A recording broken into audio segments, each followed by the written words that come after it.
Good morning, good afternoon, good evening, everybody. My name is Kartik. I'm one of the co-founders of ETH Global, and I'm super excited to welcome all of you to ETHOnline. You are all watching this on ethglobal.tv. This is what we'll be using for the next few weeks to cover all things that come out of this whole hackathon, including all of our summits.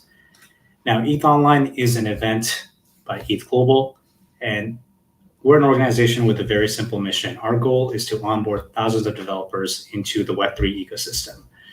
And we do this by doing two things really well: hackathons and summits, both in person and async. And ETHOnline is one of our biggest async events. I'm going to quickly talk about what the summits are going to be for this event for the next few weeks. We have 3 incredible summits planned for you. We're going to have an impact summit today, which covers the potential of what we can do with all the tech that we're building as an ecosystem.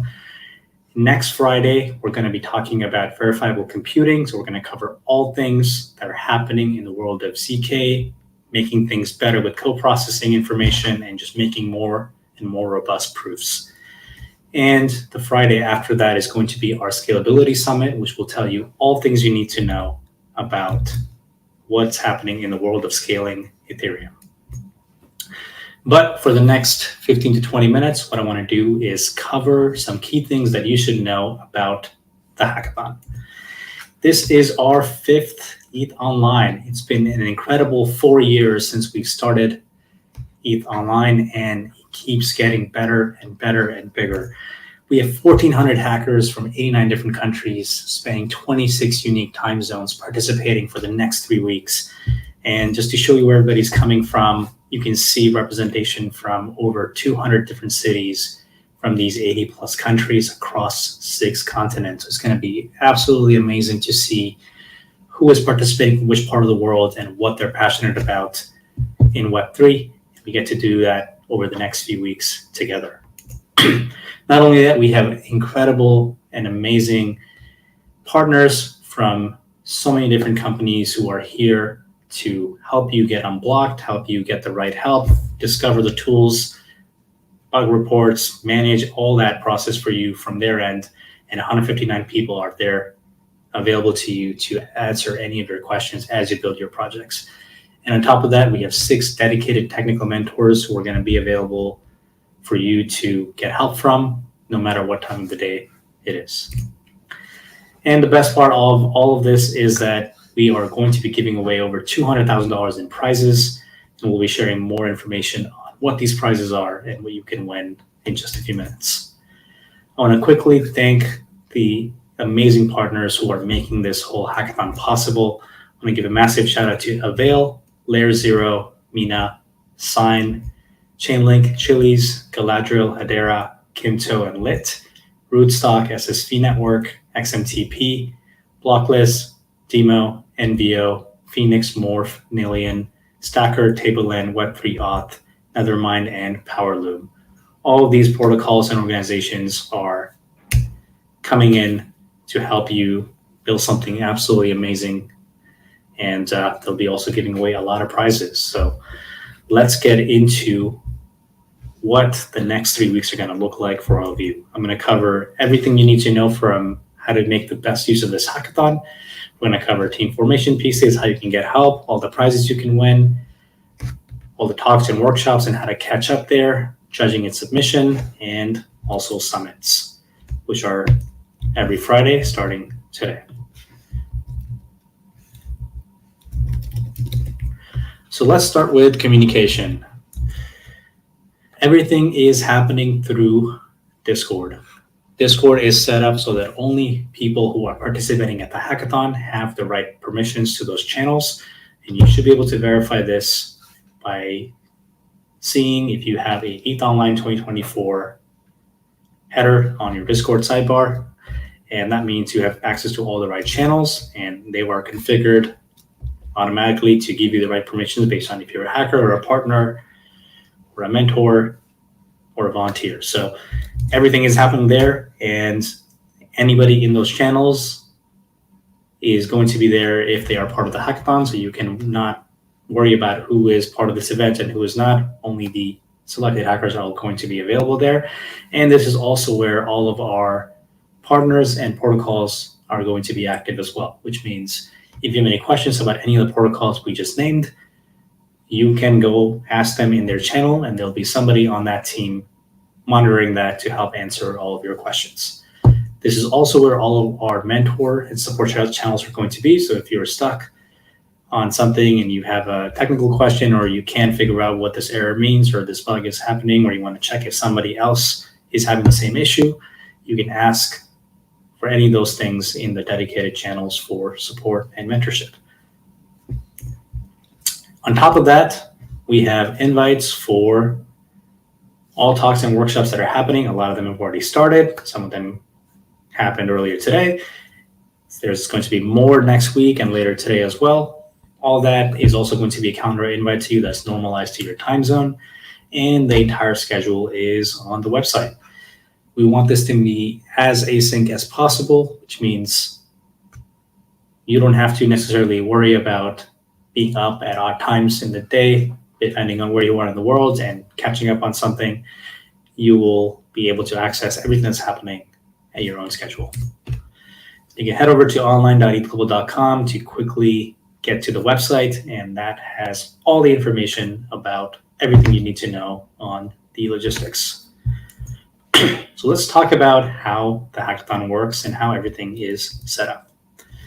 Officially, hackathon has started, which means you can start hacking on your projects. You have the next 2.5 weeks to hack and submit your project, and that deadline is September 8th at noon. So that's 12 p.m. afternoon Eastern Time on Sunday the 8th. You can work with a team, and if you are working with a team, your team can have up to 5 members. The rules and criteria are very simple and straightforward. Everything that you're submitting and working on must be done from scratch. You cannot build on a pre-existing project.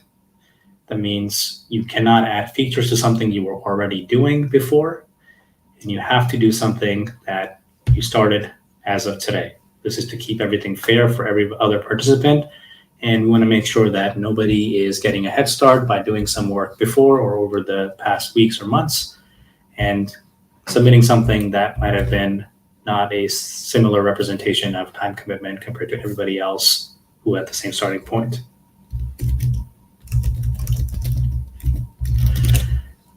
Also, only people who are RSVP'd are eligible to win, which means that if you have a team and your team members are not confirmed and they have not staked, and they do not show up as confirmed hackers on your team section, if you submit your project and if you win any prizes, only people who were confirmed at the point of your team's state are going to be eligible. So please make sure that you verify with all of your team members that they've actually properly RSVP'd. Also, a very common question that we get is, can I use existing libraries and frameworks or boilerplate codes? All that is actually allowed. It's just that you cannot work on something that you did yourself before and add features to it. If you want to use a template or any boilerplate libraries from any of our partners or something like Scaffold ETH, you are more than welcome to use that. You're welcome to fork existing open source projects and add your updates to it or use that as a framework for getting started. All that is allowed, and that should not be an issue. But if you think you have any edge cases or you want to clarify something or you want to check if this is allowed or not allowed, please send us a message, whether it's over email or Discord, and let us know what that particular question or situation is, and we'll be more than happy to clarify all those things for you. We want to make sure that you get the best experience here, and that helps us make sure that you are able to take full good advantage of this hackathon. Now let's talk about judging. After 2 weeks, you will have to submit your project, and that'll happen on your Hacker dashboard. Submissions are due on Sunday the 8th at noon. This is 12 p.m. Eastern time, so this is going to be the same time for everybody. So if you are in a different time zone where it's too late at the same time, that means you may have to get a head start early and submit before this deadline. Now, when you submit, you will have to create a 4-minute demo video, and this is going to be required. This is what your submission is going to be. So in addition to the details around description of your project and what it is that you're doing and how it works, all those things, you will have to make a 4-minute recording of your actual project demo. And this is meant to cover all the things that you have to think about and communicate on what you did, why you chose to work on this, how it works, how everything is set up, what does it mean to look like, the experience looks like, who is this for, if you have more time or if you want to continue building this in the future, what are you going to do? All those things need to be communicated really concisely within those 4 minutes. It may sound easy, but it takes a lot of time and practice to get something right within that 4-minute limit. This is required, and this is also verified manually on submission, which means if you speed up your video, we actually will disqualify you, and you will not be able to win any prizes, or you will be eligible to win any other prizes you selected for. So that means you have to really think about what you want to talk about, how you want to communicate it, and how you want to show exactly what you built, how it works. You're more than welcome to edit those videos. It's totally okay to cut things down and record everything and then make it compact to be in that limit. But please make sure that you prep for this as early as possible. There's a lot of resources we have on looking at what a great video looks like, and you also have access to all of the past project submissions, and you get to see how they communicated what their project was in that time limit. And make sure you take full advantage of that and just get a good idea for what is it that you have to do to make a really good demo.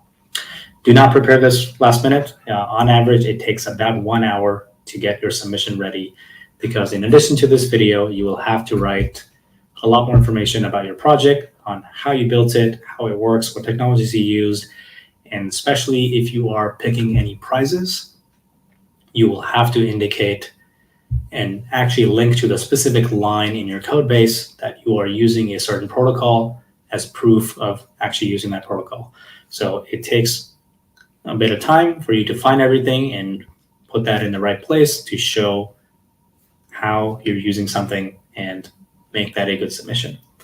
All this happens on your dashboard, and this is not going to be a surprise. You're going to be able to see all the questions and forms ahead of time. So you get to see all of that just by logging into the Hacker dashboard, and you don't have to worry about what do I have to do the day of. This will be also communicated to you really well and multiple times before the deadline.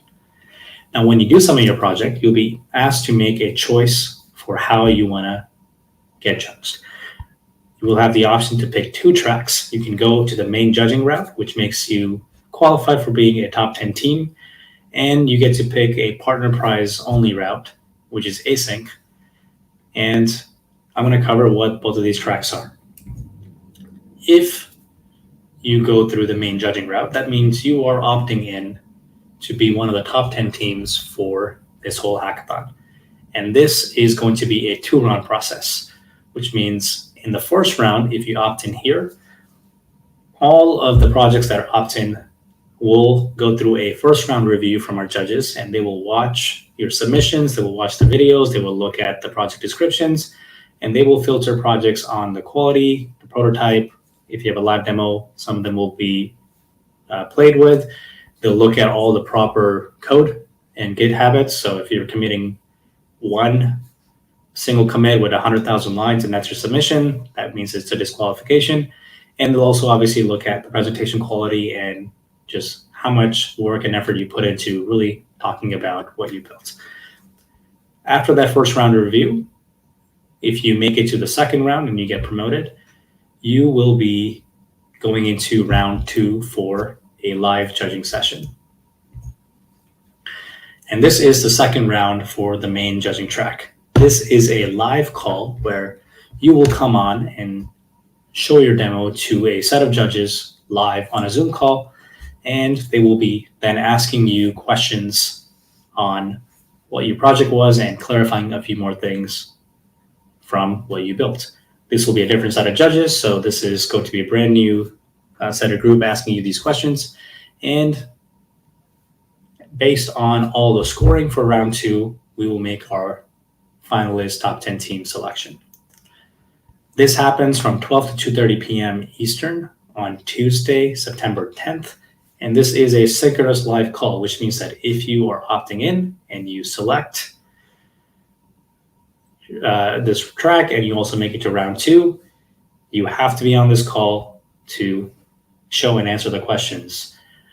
Only one person needs to be there for the project to represent themselves. So if you happen to be in a time zone where it's too late or super early, you will have to be careful about making sure that you are actually available to be in this window and that you can actually do these demos. So that's how main judging track works. If you don't select that and you go for just a partner prize judging, then there is nothing for you to do in terms of being available to answer any questions unless somebody reaches out to you. This means if you select this thing, all of your project information will be given to all of our partners who are reviewing your video and your project details on their own.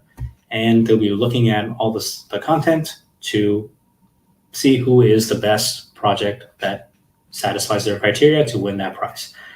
And if they have any questions, they will reach out to you, but there's nothing you need to do because this is an entirely asynchronous process.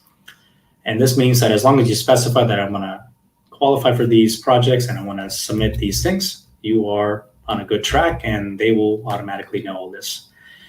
One thing to note here is that if you go for the main judging track, you are still eligible for all the partner prizes. It's not really an either or situation. It is just that this is an entirely async process, whereas the main judging requires you to be available at a specific time to be able to answer questions live.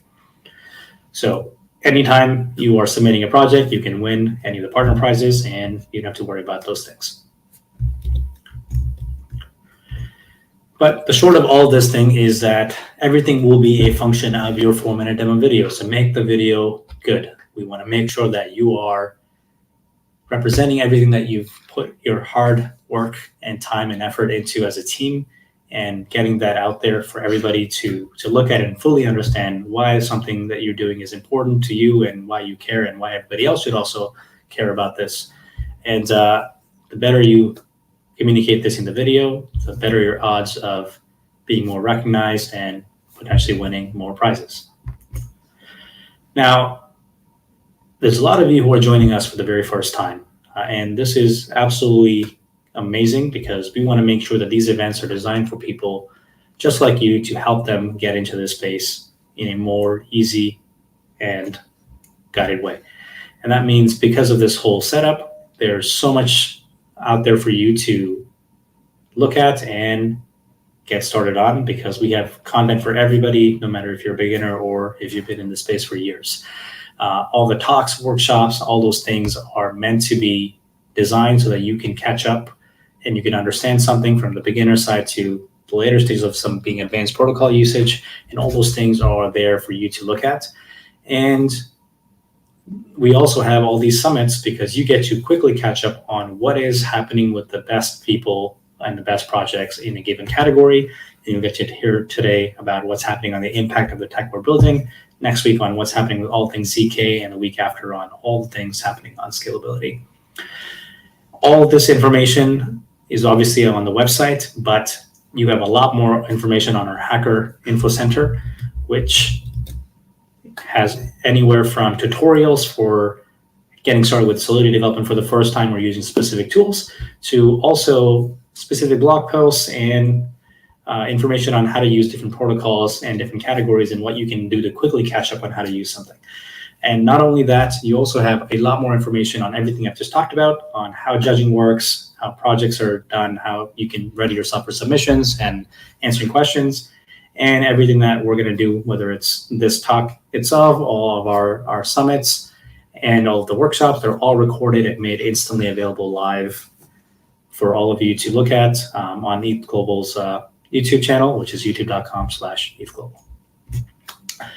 And there's a lot of you who are still looking for a team or an idea. All that is still good because we have 3 more weeks to do all this stuff, and you can use today and the weekend and even early next week to still talk to a lot of people on Discord who are also looking for a team or who are looking for somebody to join their team with a specific skill. And you get to do all of that directly on Discord if you want to be doing this async. But we also have a lot of live calls here for you to actually meet others and join a team. Or if you're still looking for ideas and you have a team, or you just want interesting ideas or you want feedback there, you get to join these live Zoom calls and talk to others and collaborate there and come up with an idea too. It's also not required for you to be on a team. You can totally hack solo. It's just a lot easier if you have multiple people helping do a project, because you get to do a lot more and you get to focus on things that you are more interested in instead of trying to do everything on your own. Now, a couple of things I want to also talk about are project check-ins. Because this is a multi-week event, what we're going to do is we're going to implement a check-in that happens once a week. This will happen for the next 2 weeks.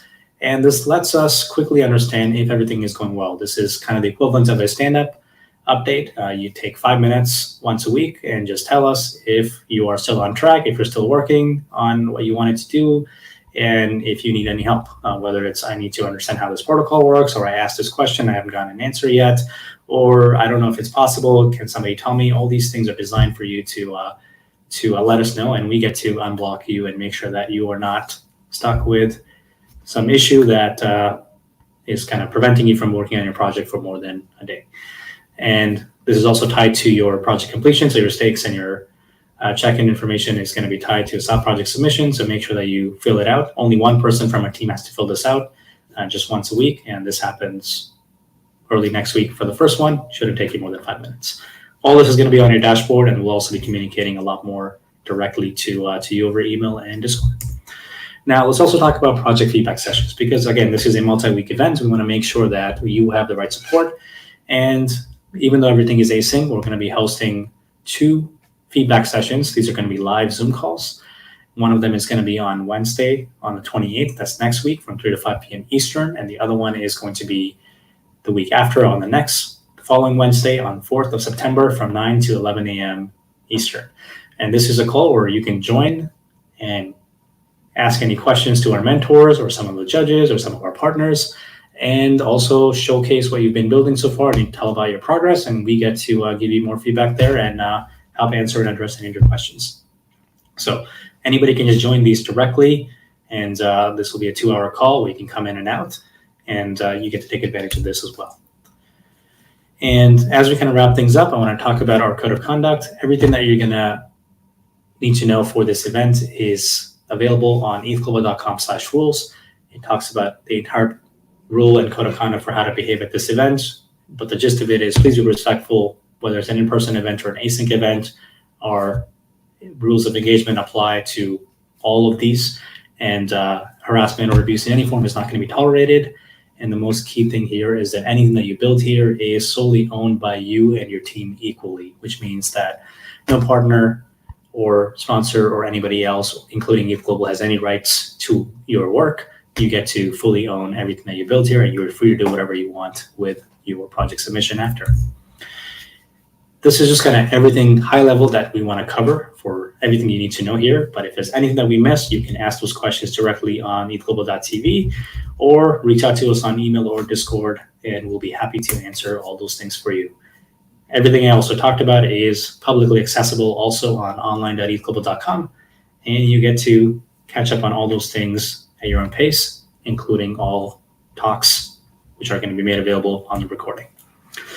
Now, before we jump into our summit, I want to quickly just address some of the prizes that all of you should know about and how to kind of take advantage of all these things.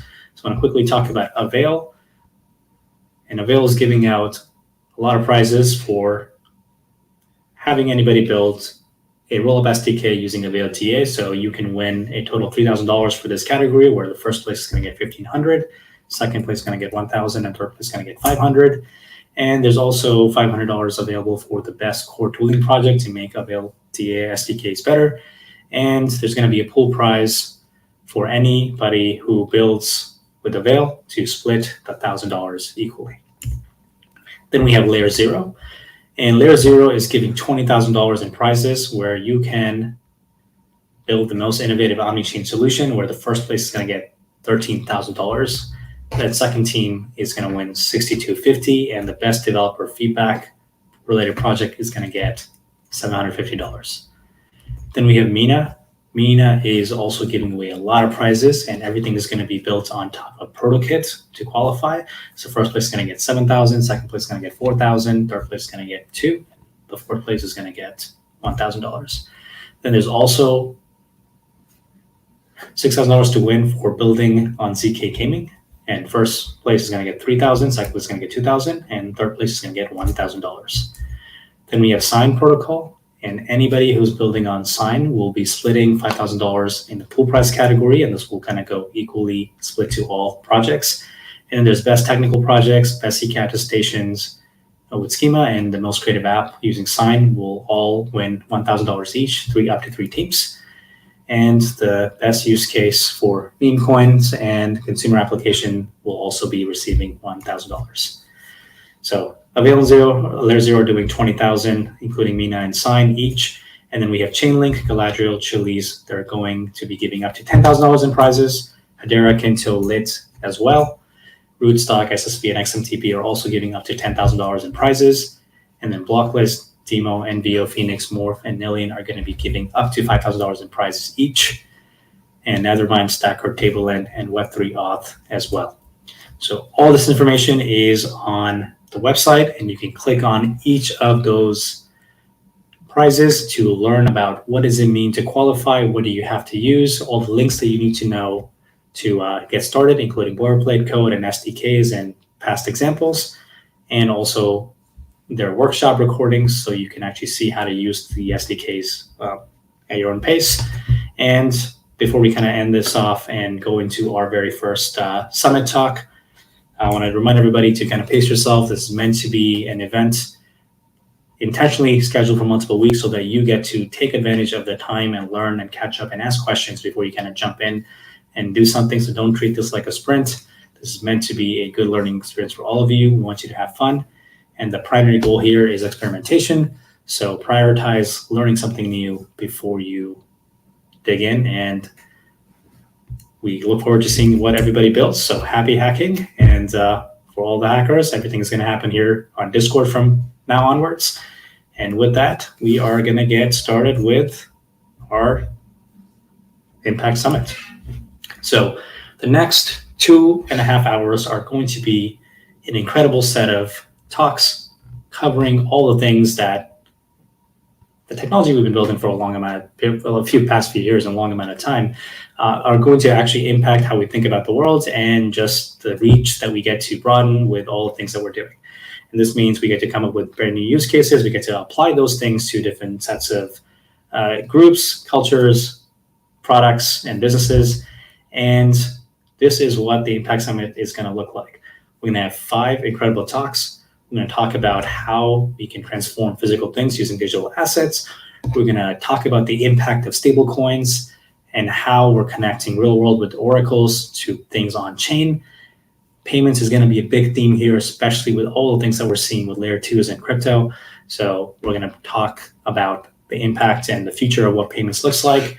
And we also want to go back to actually giving you a reminder that all of this started for having everybody use the internet and not having any centralized parties control it. So we're going to share about updates on what's happening in that direction as well. So we're going to have Cameron, Peter, Nicholas, DC, and Anna talk about all these things. And without further ado, I'm going to get ready for our very first talk for this summit. And I'm going to bring on Cameron to talk about transforming physical things into digital assets from ARCs. And we'll let him get in and share all the amazing things that ARC's been up to. Awesome. Thanks, Kartik. Yeah, Okay. let's dive in here. So a little bit about myself. I'm Cameron Robertson, one of the co-founders working on this project called ARCs. And so let's dive into talking about physical things and how you can make them into crypto.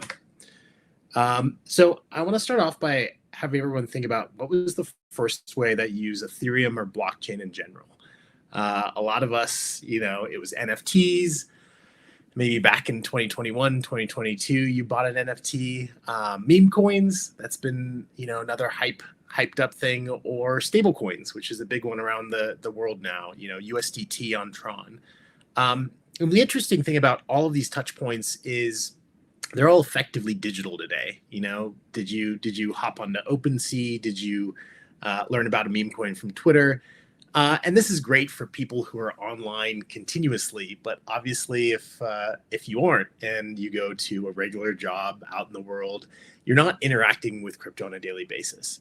And this leads us to ask the question, what if the next billion Ethereum users comes from the real world, i.e. that they start using Ethereum in the physical world as opposed to, just on their phone or computer purely.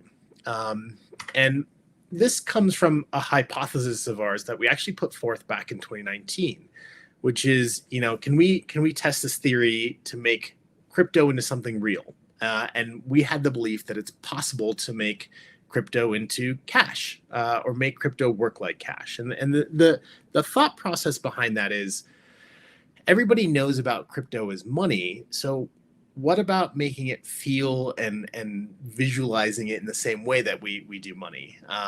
Cash is great because it has a printed denomination on it. You can see on the number here, whether it's 10 or 50 or whatever, how many ever euros. It works when the internet is down. Kids know how to use cash and they learn how to count with it. Elderly people know how to use cash. You can fold it and touch it and feel it. And we did a lot of research on cash. And in fact, there's like an incredible amount of psychology on how people spend cash is different than how they use prepaid credit cards or debit cards and things like that. So we said, well, let's think about this and let's work on this. And what came from that is something called Concash. And we'll get to some real photos in a little bit. These are some renders of it. In fact, I'll hold some up here for anyone who can see me on the video screen. So the idea behind Concash is it's a physical cash note, as I noted. Has a printed face value like real cash. It has art with faces on it. And that's an important thing to note because a lot of money around the world has faces. People like to see faces. We're evolved to look at faces. It has text on it. It has an expiration date, which cash normally does not. We'll get to that in a little bit. And most importantly, in the corner here, you might be able to see it has a secure chip. So what happened with Concash? We brought it to DevCon Osaka in 2019, and immediately everyone knew how to use it. Even if they had never spent crypto or used crypto before or a wallet, they could see how Concash worked. They could touch it. They could feel it. And so the funny thing is, we actually showed up with briefcases full of cash. I don't recommend that when you go through customs. A lot of people were trying to figure out what does this work? What does this mean? But when we showed them that they could tap the cash to their phone and that it was backed by a token, that's when it clicked for them. So the cash note had tokens that were on Ethereum, and they were locked up for someone to claim at some point in the future. So what happened was we started to bring it to more and more conferences, and immediately we saw that it had this sort of viral use case. So for instance, after Osaka was ETH Denver 2020, and they had a burner wallet set up where people could go to food trucks and buy food. And partway through the conference, the burner wallet stopped working, but everybody still wanted to eat lunch. So there was a problem there. And when we brought a bunch of these Kong notes that we'd made for ETH Denver, the organizers were like, this is cool, but how should we use it? But then the problem was solved, obviously. The burner wallet was down. People could then use the what we called them creds for ETH Denver, the cred notes to go spend. So the point overall is, can we apply these rules, these things that we did with Concash into a generalizable set of ways that we can make physical things into crypto or turn crypto into physical things? And so there's three things that we think about. The first one is obviously you have something tangible. And so it's not just your smartphone or your desktop computer. It's a thing that you actually want to link on chain. And I think it's important to note, the scope of things that we're talking about here, thinking about things like, the size of cash, but also toys, art pieces, clothing, maybe not necessarily giant things like cars. There's no reason why you couldn't do that. But you start to move into the distinction between making physical crypto and what I would say are real world assets. A lot of people talk about real world assets on chain. They're somewhat different topics. Real world assets might refer to like taking US dollars and putting them on chain. But in our case, we're talking about the physical cash note and taking it on chain. So first you want something tangible. The second one is the secure element. And so the chip that I show off here on the note, it's actually a special kind of chip called a secure element. And we'll dive in a little bit later into what that really means. And that's kind of the meat of what we're getting at here. But just for now, think about them not like the processor in your smartphone that can do generalized calculations, but a chip that can do specific cryptographic operations and do them really well. And then the last piece that's important to highlight is a smart contract to bind these things together. So if you just attach a chip that's acting as, say, a hardware wallet to a thing, it's just a different kind of hardware wallet. People can sign messages, they can send deposits to it. That's kind of cool. But the important thing about the smart contract is it allows for this massive creativity in terms of figuring out, what do you get from a chip when you tap it? What are the rules in place when you tap the chip? And so as I mentioned with Concash, something that's different between a Concash note and a real cash note is it has an expiration date. So almost universally, all cash in the world doesn't necessarily have an expiration date. There's a few countries that do this, but in general, your cash will just last into perpetuity. But what we wanted with Concash was a fixed period of time where if you received a Concash note, you knew it would be backed by the token. And the reason for that is there's no function in the smart contract that let you access the token, in this case, before 2022. So from 2019 to 2022, you could look up that each one of these Concash notes at the time was backed by a smart contract that had token locked up for it.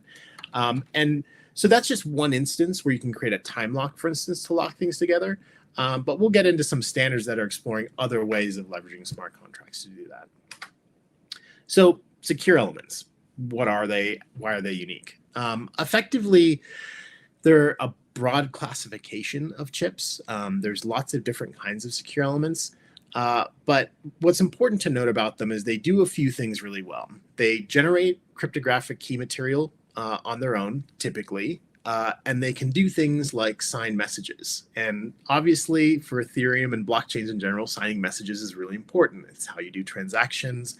And even off-chain, it's how you make attestations of things. Secure elements are all around us. Billions of them are shipped every year. You'll probably have several secure elements around you right now. Things like a credit card, a passport, a SIM card, IoT devices, cars have all tons of these secure elements in different ways. And it's because, as these applications have progressed of compute all around the world, people have figured out, hey, we need these secure chips to do really simple things really well. So the fact that they're made in billions per year means that they're actually pretty low cost and volume with some caveats. But it's really cool for our application because it means that you can effectively put them everywhere, whether you're talking about clothing or art or toys, it doesn't matter. The cost of secure elements will come down far enough that you can do that in volume. The ones that we're talking about interface via NFC. You can have secure elements that are obviously plugged in and use power, but the cool thing is that means they're passive. So this is what one of our typical ARX chips looks like today. It looks like a coin. It's made out of plastic, but there's no battery involved. In order to use this secure element, you just tap it to your phone like any NFC tag. I should note, a lot of people might say, okay, I tap it to my phone. It's like an NFC tag. How is it any different? Most NFC tags today are effectively like radio QR codes. So you can clone them. They're duplicatable. They're really fun to interact with, but they're not secure at all, and they can't generate signatures. And lastly, they're hardened. So secure elements have a lot of protections at a really low level in the silicon to protect them against people extracting the keys. These protections aren't perfect. They'll never be unhackable, but they do things like making sure that a person takes apart the chip, they can't get the private keys out. So how does this all scale Ethereum? What we think is not so much about scaling Ethereum in a technical sense, like more transactions per second, but scaling the overall surface area of the UX of Ethereum. So let's make the real world the user experience for Ethereum.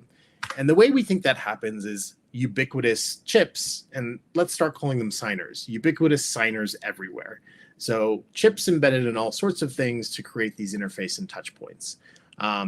This might be wristbands, clothing, toys, etc. The interesting thing is there's already Web 2 real world versions of this happening today. They've sort of beat us to it. So tap to pay, before COVID, tap to pay wasn't super interesting. Now in many places of the world, everyone uses tap to pay with their phone. Obviously that relies on a secure element embedded in the phone to carry out this operation. Badging in with passports.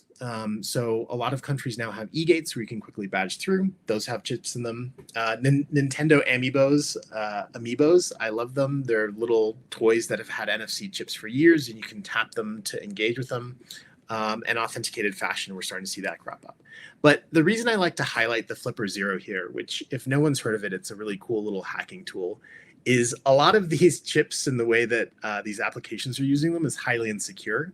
So you can clone, for instance, Nintendo amiibo. We've already seen certain brands where the chips have backfired because they have the centralized infrastructure that isn't super well secured and people have duplicated them. So really, we want to think about these signers and attesters that have this unique identity. It can't be cloned, and it's really powerful.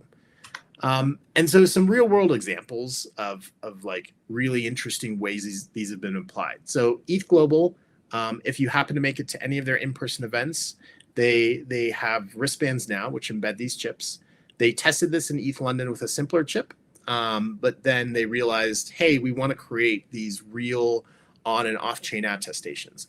And the reason I highlight this application is it looks like a simple wristband, but what ETH Global built on the experience side is really cool. they created this gamified leaderboard, which encouraged everyone to tap the chips of other participants and create connections. Completely intuitive, and you actually won prizes if you were at the top of the leaderboard. And the additional cool thing about this was it's all web-based, so they didn't require users to install an app. Azuki, another example, they do this for fashion. I like to highlight them because they're working on this standard called EIP 5791 or the PBT. That's being pushed through now. It's basically like an NFT, a non-fungible token, but tied to physical things. So you can think about it like a soul-bound token locked to a thing, and anyone who holds the chip can claim that thing.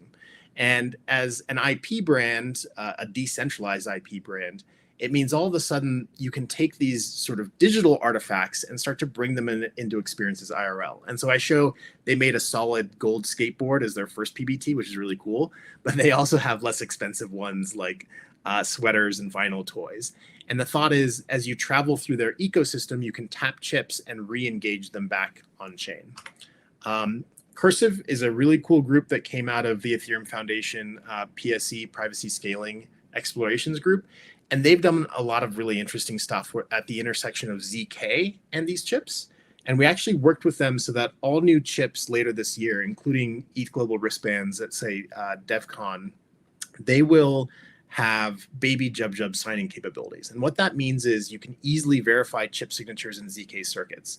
So take a look at what they're doing. But there's a lot of cool things where you can start to bring privacy into this so that you don't have to tap and reveal your identity to everyone, say in the way that you might do with a physical passport. Transient Labs is using chips on art. And the cool thing is, beyond authenticating the art, there's ideas around you can tap a chip and then mint a print from that chip. So you go to a museum, yeah, you can tap a chip to learn about something, but then you can buy a limited edition virtual print of it. So there's all sorts of like crazy ideas that you can build on the base layer of these attestations. Of course, I like to highlight ETH Global at DevCon Istanbul. A bunch of amazing hacks use the chips, from payments to Catastation, which was a prize winner who figured out if you put a chip on a cat, you can tap the cat to show that you interacted with it and mint an NFT. The cool thing is also, you don't need to be a hardware person to interact with these chips. You don't need to know how to write firmware. There's a bunch of web libraries and you can use them from an application side. So they're full SecP 256K1 signers. That's a technical version of they can make Ethereum signatures. But there's all sorts of ways that can be abstracted away. So we have browser libraries and you can interface with them super easily. Super quickly, lots of challenges with secure chips. They will be hacked at some point in the future. We have to trust the authenticity of who made them. There's all sorts of new curves and primitives that will come. Buying in bulk is hard, but all these things are getting better. And we did a lot of explorations on making open chips ourselves. And so the good news is, in the 5 years that since we started working on this, chips have gotten cheaper and easier to source. So overall, what's the picture for Ethereum in 2030 that I like to think of? Well, I think that some of the most important use cases in crypto will be completely things that people have no idea are crypto on the back end. They touch Ethereum in interesting ways, and chips will enable people to seamlessly interface with Ethereum, whether they're going to a baseball game, whether they're tapping art at a museum, whether they are doing crypto payments instead of payment rail payments. So I think that embedding chips in different ways and attestations will also, improve the world, especially countering to AI content, because now you can prove that you were in real places. That's my talk. Thank you, everybody. If you'd like to get a free set of chips, you can scan this QR code or go to store.arcs.org and use ETHOnline as a coupon code at checkout. And I don't know if I have any time for questions, but thanks for listening. We got a bunch of time for questions, but this is awesome. So actually, I want to kind of separate the questions from two sides, and also, by the way, anybody listening on the chat, you can also put in your questions on the chat there, and I'll be able to ask the questions directly. But I want to kind of keep the questions in two categories. One is just giving more actionable stuff and information on the developers here, on the audience for how the chipset works and how the SDKs can be used. And then the second piece is like, how do you kind of think about the future here of just kind of integrating these technologies into day-to-day use cases. So on the first side, my kind of one thing kind of prompt will be to go into a bit more depth on kind of what have you learned so far from the feedback that you've been given from like just the last year, which is the Istanbul case, but also like from us also using it over the last couple of events, and understanding like what are the kind of challenges here of you wanting to do something that you think is the right thing, but then also still be limited to what the operating system or the browser lets you do, and kind of making that also possible, and like how do we actually fully expose the possibilities without being constrained by I would say basically the big OS providers. Yeah, definitely. So that was a huge problem early on with the Concache notes. The access to the NFC APIs were extremely limited. They had just come out and you had to build native apps. And so that meant we had to go through approval processes with Apple. And every time they read the word crypto, they would like kick us out. And so it was a back and forth fight. And so the really cool thing is we've come up with a number of hacks that basically allow you to use what's called the credential API in the browser. So the credential API came up from like YubiKeys and security keys to ensure that you could always grab a TFA code on your phone. And now passkeys leverage that. And so we're using the same technology to ensure that cross-browser compatibility in general is really good. So on an iPhone, you can use Safari. On an Android, you can use Chrome. The really unfortunate thing that we've discovered is a lot of the dApp browsers do not support the credential API. So if you look at things like, I don't know, Coinbase Wallet browser or even Brave on mobile, some of those you won't get. You'll hit the button to try and scan a chip and nothing will happen. So I like to flag that for folks. We're trying to work with those teams to make them aware of this because it would be good for them to have that compatibility even outside of our chips. So sorry, is that the wallet have to implement this thing, or you're saying that the in-app browser in that context doesn't expose those APIs? Right. So the dApp browsers don't expose those APIs. So the thing is, if you were to visit a dApp in Safari, you'd be okay. But if you visit in Coinbase Wallet's dApp browser, it won't work. So. But this is something Coinbase can fix, but it's not like a limitation of Apple. Exactly. Yeah. Okay. Yeah. Oh, that's great. Okay, so that's hopeful. That's awesome. What in terms of kind of, so you also talked about the Baby Jub Jub scheme here that the new chips will be supporting. I think a lot of people kind of know what ZK is or kind of how to think about these things, and not everybody kind of knows the specifics of these different circuits. But at a kind of high level, could you give us a better overview of what does it mean to do these types of curve supports for ZK use cases, and what is the actual nuance here? Is it just that you just have the support and you can sign everything, but nothing changes, or does it unlock new cases? Like, how should somebody think about what does ZK and NFC look like? Yeah, that's a great question. So I really do like to highlight the work that the PSC folks have done on this. They've done most of the work to explore this. And so it was working with them where basically they approached us and they did their first implementation with SecP 256K1, so the Bitcoin and Ethereum curve.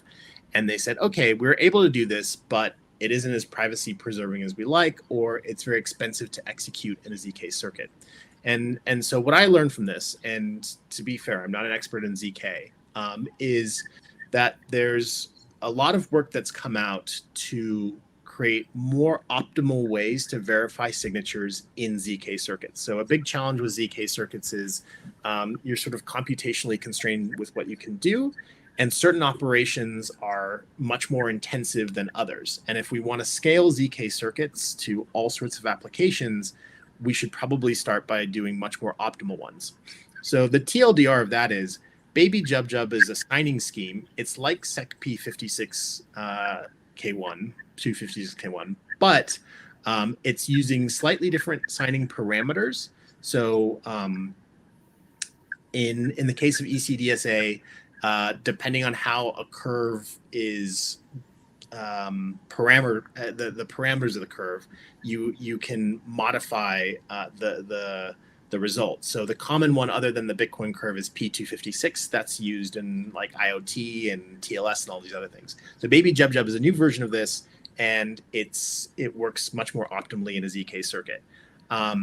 So from the application from a developer's perspective, I would say if you're working on something that involves circuits, or you're already planning to do stuff with ZK, the benefit of the new chips with this signing is you should have an optimal way to work within those.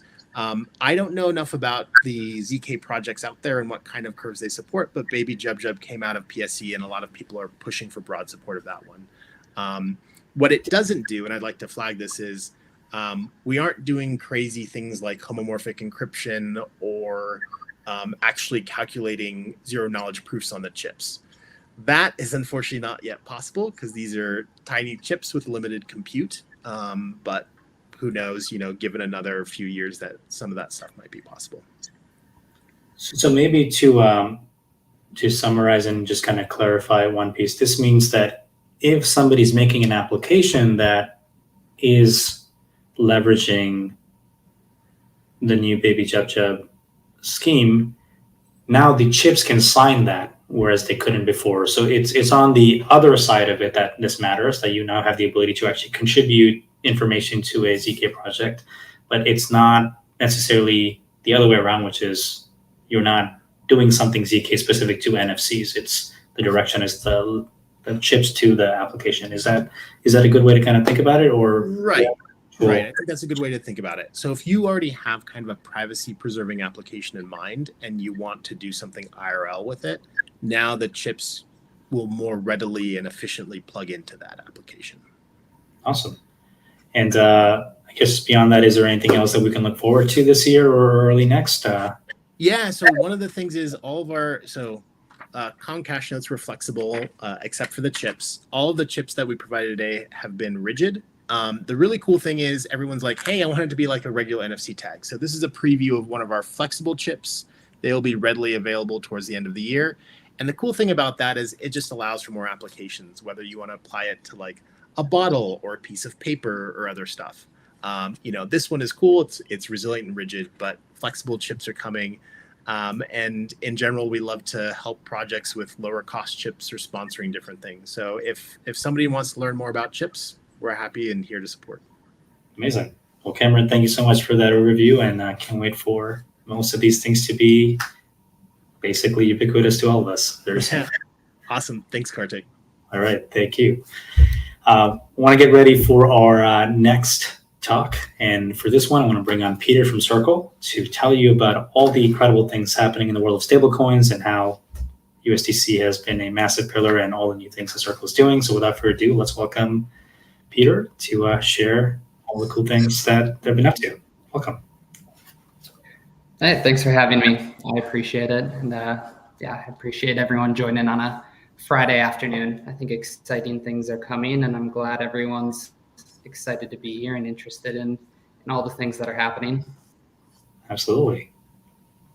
Cool. Can you guys see my screen?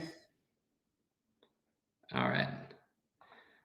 Well, thanks. I'm going to be talking about paving the way for blockchain adoptions through stablecoins. And so just a little bit about me to start this. I'll start with some humor, so with a little bit of a meme, but been working at Circle for 2.5 years, focused on growth for USDC, EuroC, and the Circle platform. Before that, been crypto for a few years, but these last 2.5 years really focused on the potential that stablecoins have, the adoption that stablecoins had so far, and how stablecoins are really used globally. I think that a lot of people, me being in the US and talking to people in the US, it's hard to really understand unless you're in crypto, the impact that stablecoins can have. But stablecoins have real mass adoption at scale today, and they're changing the lives for a lot of people globally. And so I think that stablecoins have potential to change the world for the better. I believe that the efficiencies gained through stablecoins will translate to the people in the population that need it the most. What I mean by that is the 47% of people that live on less than $6 a day and have been excluded from the traditional financial system because of its inefficiencies. Those inefficiencies being minimum balances, things like having to have proper identification to get a bank account. I think that blockchain technology solves a lot of these problems at scales, brings a lot of the people that were previously underserved in the financial system into the financial system. And I think that that has exponential benefits for people being able to save money, send money better, save money better, and doing that all through stablecoins. And I'm also sure that we're just getting started. We've come a long way. We've had a lot of validation, and this is just the beginning. We're still early, and we're just getting started. So why do stablecoins on the blockchain solve important problems? I think first and foremost, just talking about cost and speed, being able to send money and move value anywhere in the world near instantly for a fraction of a cent. And it's just getting better. I think that every update that we see with blockchain technology, where we're able to scale things better and make improvements where the blockchains are more efficient, I think we see that come more frequently than not now. And I think that with all of the progress that we've made with stablecoins on L2s over the last 2 years, I think stablecoins on L2s now represent over 5% of stablecoins in circulation. And that's where stablecoins are moving the fastest and the cheapest today. We also reap the benefits of automation through programmable money with stablecoins. When you have a dollar that's based on the internet, that's based in code, and you're able to have it be programmable, it unlocks efficiencies that we've never seen before, especially, again, for those people in the underserved markets that live on less than $6 a day. Being able to do microtransactions, being able to not have to worry about minimums, especially when you're sending low balances. All of these things really matter, and it lifts up the people that need it the most. And then accountability and security. I think with blockchain technology, one of the things that we've seen is accountability and transparency when you want transparency, and then privacy when you need it. I think that these are all things that the blockchain helps solve. And so how do blockchains improve payments through stablecoins? First of all, let's talk about some real world examples. And so I think when people talk about the problems that they have with banks today in the current financial system, it's this financial system that's been built on legacy rails that date back to the 50s and 60s and, all the way up to the 90s at some point. And we've just built technology on top of technology, and it's just duct taped together. Blockchain technology gives us an opportunity to start fresh and use the benefits of technology to solve for speed, cost, access, all of these different things. And so speed, going from taking days to weeks to settle to almost instantly. Business hours, I think this is one of the big benefits that we talk about with stablecoins, the financial system tokenization, having everything available 24/7, 365. Cost, bringing costs down, so it's next to free to move value around the globe. Access, giving everyone in the world a level playing field and equal access to the financial system. And then cash flow management and visibility. And so these are some of the ways that blockchains improve payments. And so if we talk specifically about a digital dollar based on the blockchain, let's use USDC as an example. What you unlock is the benefits of the dollar stability, which is a stable store of value globally. It's used internationally and settled internationally. It's mostly inflation resistant and it's regulated. And you pair that with blockchain efficiency, which is 24/7 instant settlement, fewer intermediaries, lower cost, and real-time traceability. This is the real magic that you get with stablecoins, especially dollar-based stablecoins like USDC. And if we look at stablecoins, they're the clear product market fit in crypto. This is a chart from Artemis that doesn't have all of the stablecoins, but it has the big ones. As you can see, we're just starting to see with the different colors on the right side of this chart, diversification in stablecoins on chains. And so a lot of L2s growing over the last year, a lot of dominance moving away from typical pillar dominant chains in the blockchain. And what we're starting to see is the tides rising together. And so compounding growth with all of these different blockchains from a stablecoin perspective, that's leading to us approaching all-time highs.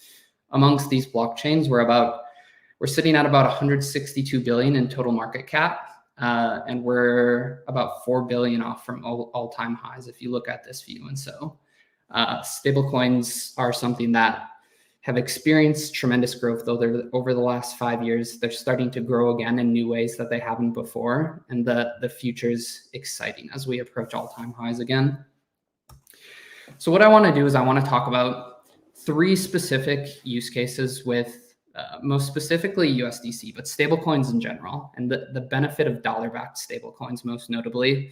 And so I want to talk about dollar access, cross-border payments, and crypto capital markets. I want to give some real-world examples of each of these before kind of ending the presentation and talking about the potential use case for stablecoins now and in the future.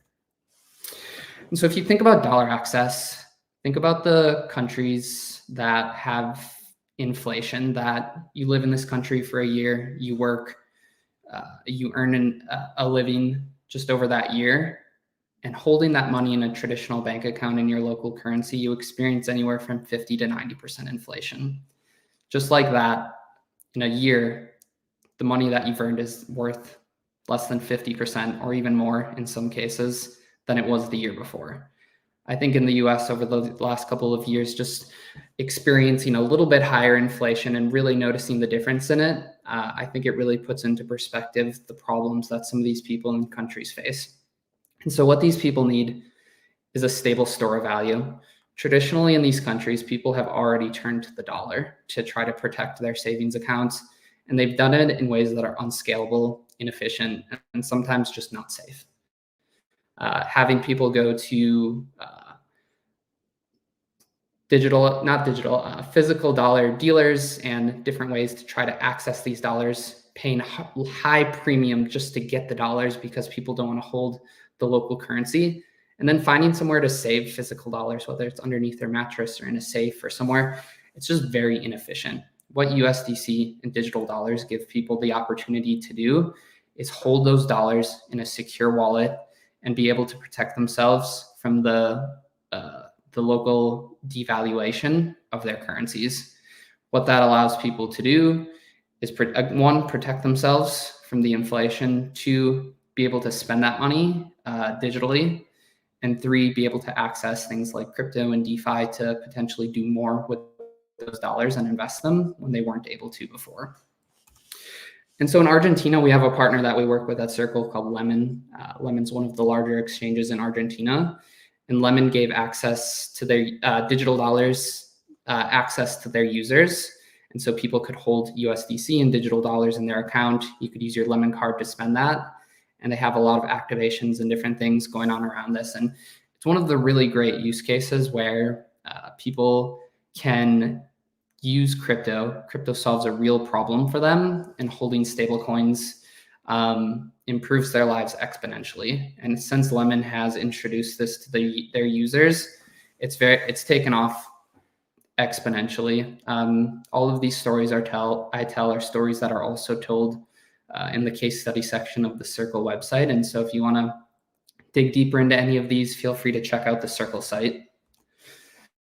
Cross-border payments is another one. And so anyone who has to deal with sending money back home to their family, or anyone who sends money cross borders using traditional methods and paying high costs, long settlement times, this is something where we've seen stablecoins really start to take off. And within a few of the very large corridors of cross-border payments, especially from the US, we're starting to really see stablecoins like USDC start to take significant market share because it's such an exponentially better solution. Offers much lower costs, 24/7 settlement, and gives people expanded reach through fewer intermediaries. It's a lot of P2P, direct people-to-people settlement that we're seeing. So there's a lot of use cases where stablecoins are just better. And again, I'm telling 3 specific stories, but stablecoins exist today as a better form factor of money. It solves a lot of problems that people have faced with money in the past, with digital dollars based on the internet that can do all of these things that physical dollars and bank accounts just had limits before. And so with cross-border payments, we work with a company called AirTM that does a lot of this for workers in countries that have high inflation.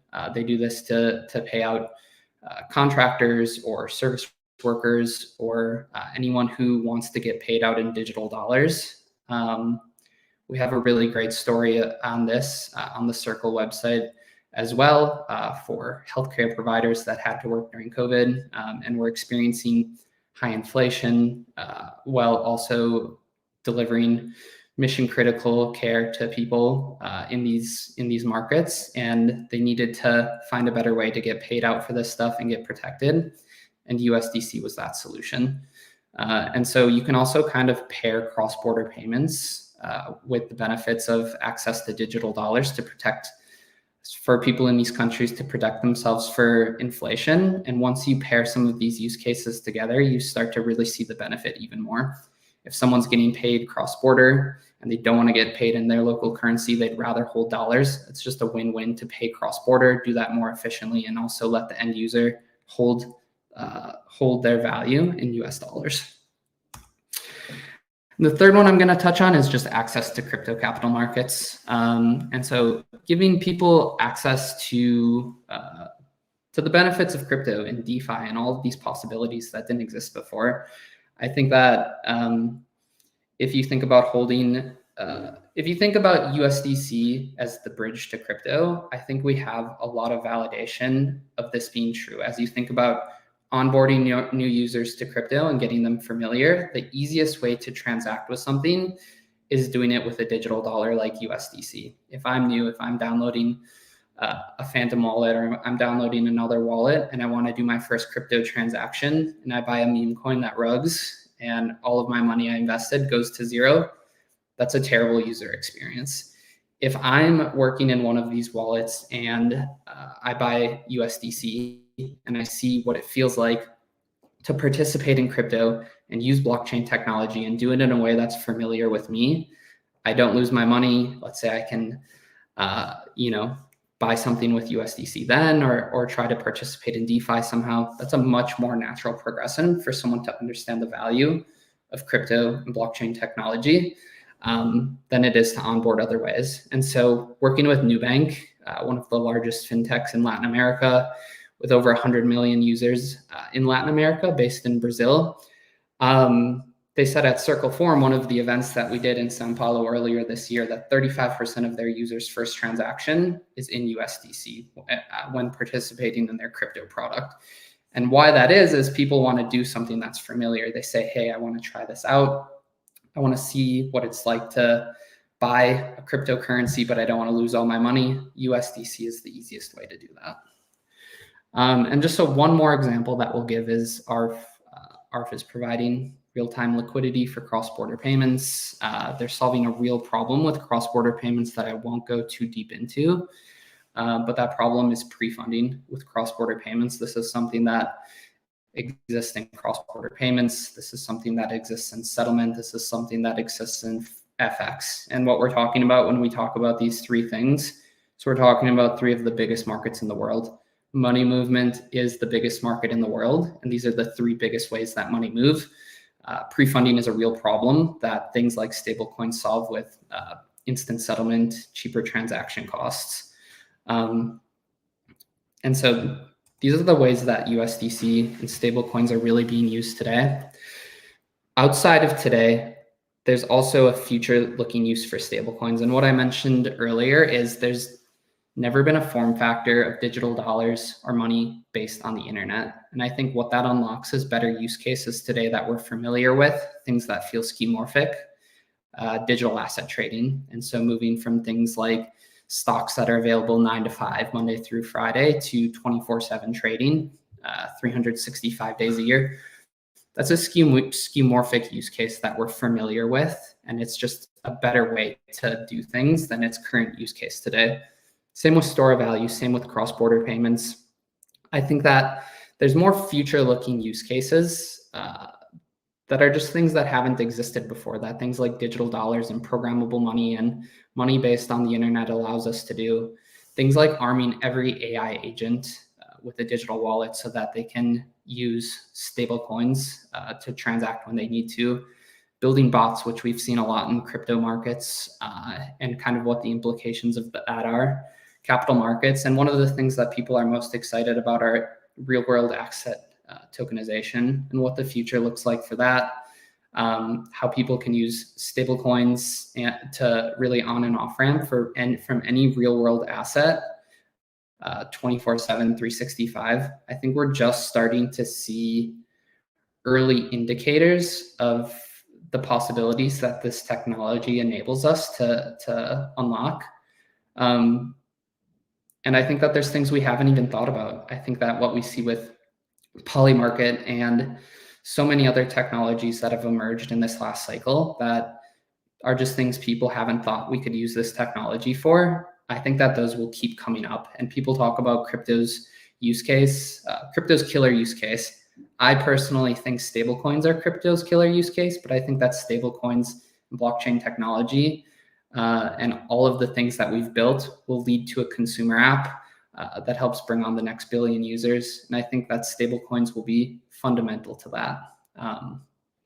And so I'll kind of end it there. I know we have some time for Q&A. If you want to follow me and learn any more about stablecoins, I post a lot of data about stablecoins, stories about stablecoins, and where we're seeing real traction. So follow me on X at Peter Schrader with 2 R's. But yeah, if anyone has any questions, I'm happy to open it up to the floor and see if I can answer any of them.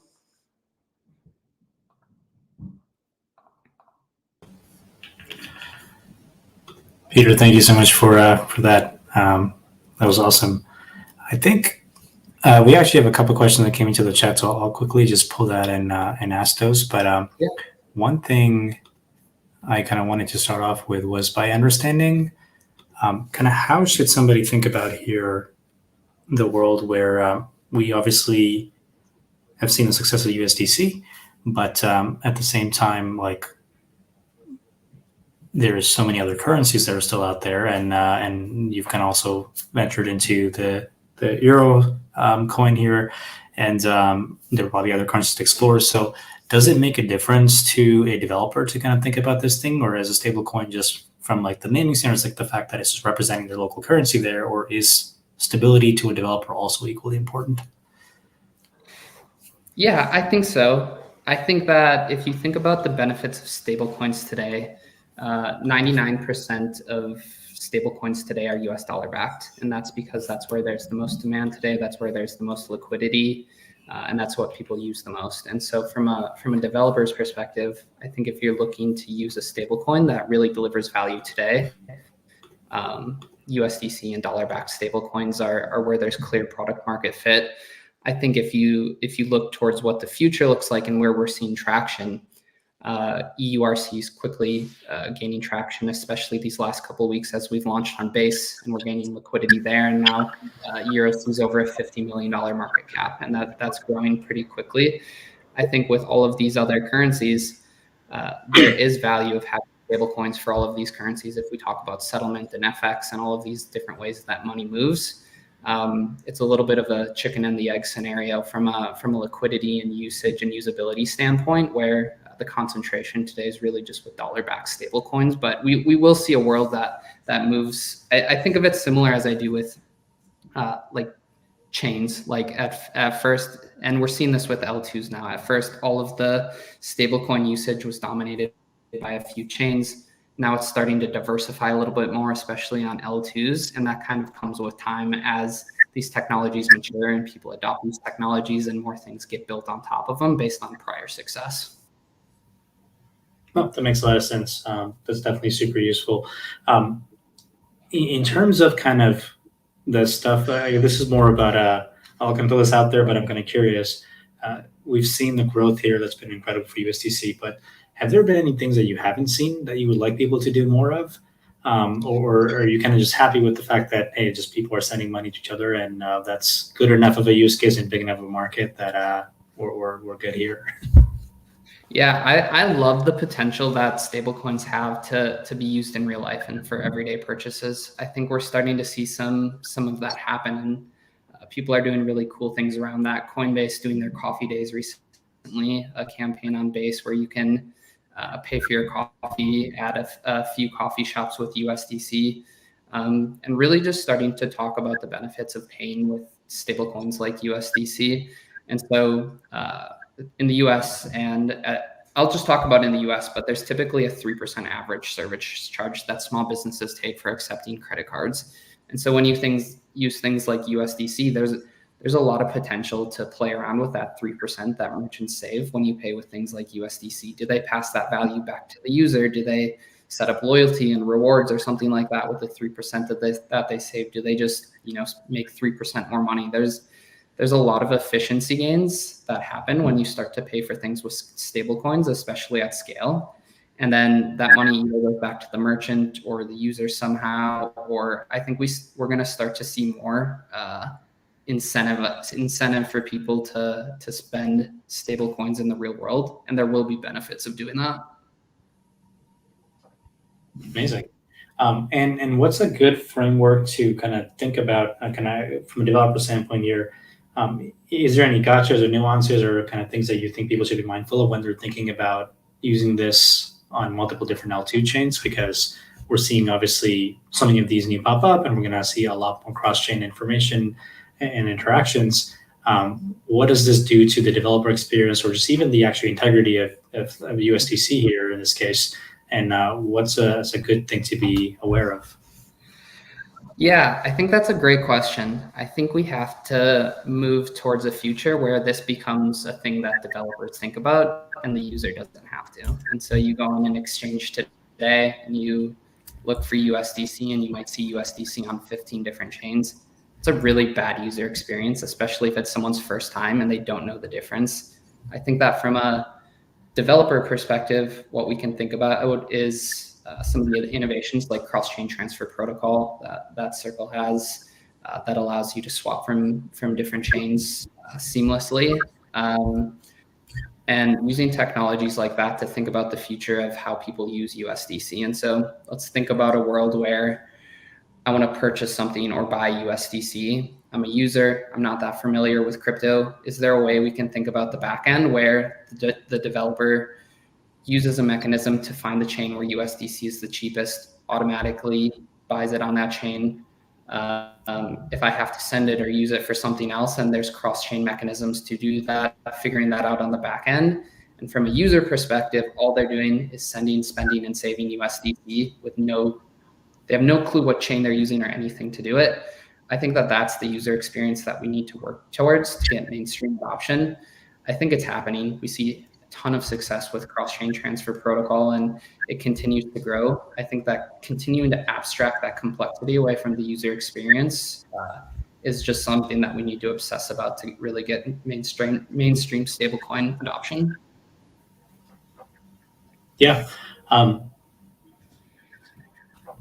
Should somebody have to worry about the actual, I guess, the integrity, or just kind of how anywhere from inflation to the stability of the U.S. economy in general affecting what happens on chain, or in this case, the only thing that it represents is that it's one-to-one redeemable for USD in cash, and you get to apply the same policies of how you would treat cash regardless.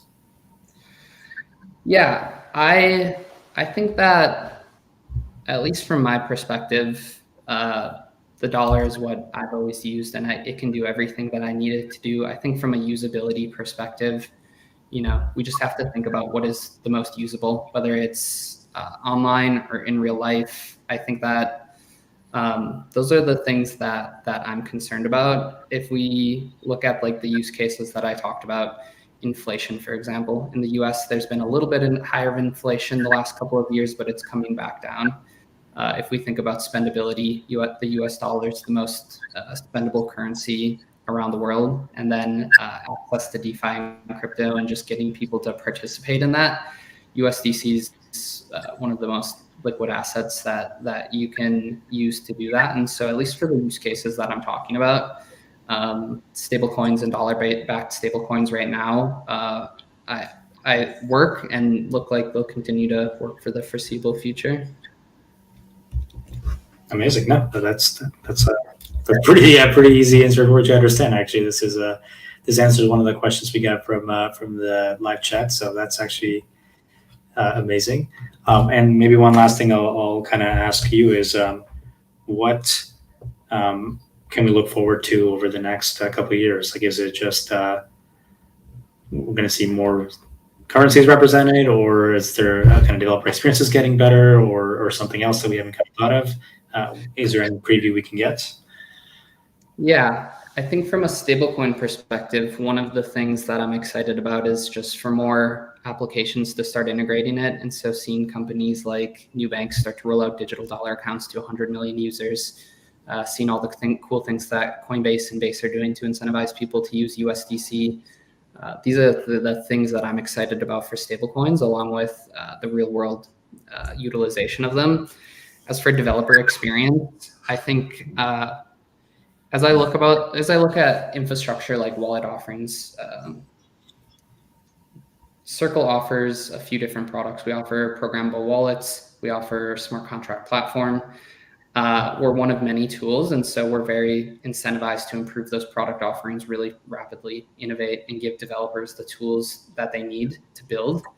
And so one of the things that I'm excited about is just all of the different offerings that people have to build infrastructure, and then building that infrastructure will lead to stablecoin adoption, and then stablecoin adoption will lead to more platforms building on stablecoin utility. And so it's this kind of flywheel that I think about that all kind of starts with improving the developer experience, which is one of the things that we talk about and think about all the time at Circle.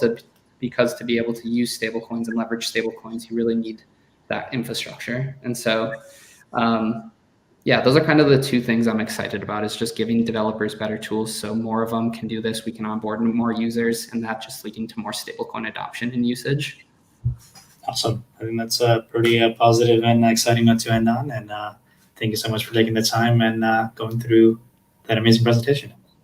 Yeah, thank you all. I really appreciate it. I hope everyone has a great weekend. You too. All right. With this, we are ready for our third Impact Summit talk for the day. And we'll bring on Nick to talk about how to connect real world and on-chain through oracles. So and Chronicle present all the stuff that they've been up to as a protocol. And I'd like to bring on Nick. And whenever you have your presentation set up, we'll get that promoted here on stage 2. So welcome, Nick. Sorry. Cool. There you go. Cool. I really hope my mic is muted early, but okay. Lovely. Let me pull this up real quick. There we go. Lovely.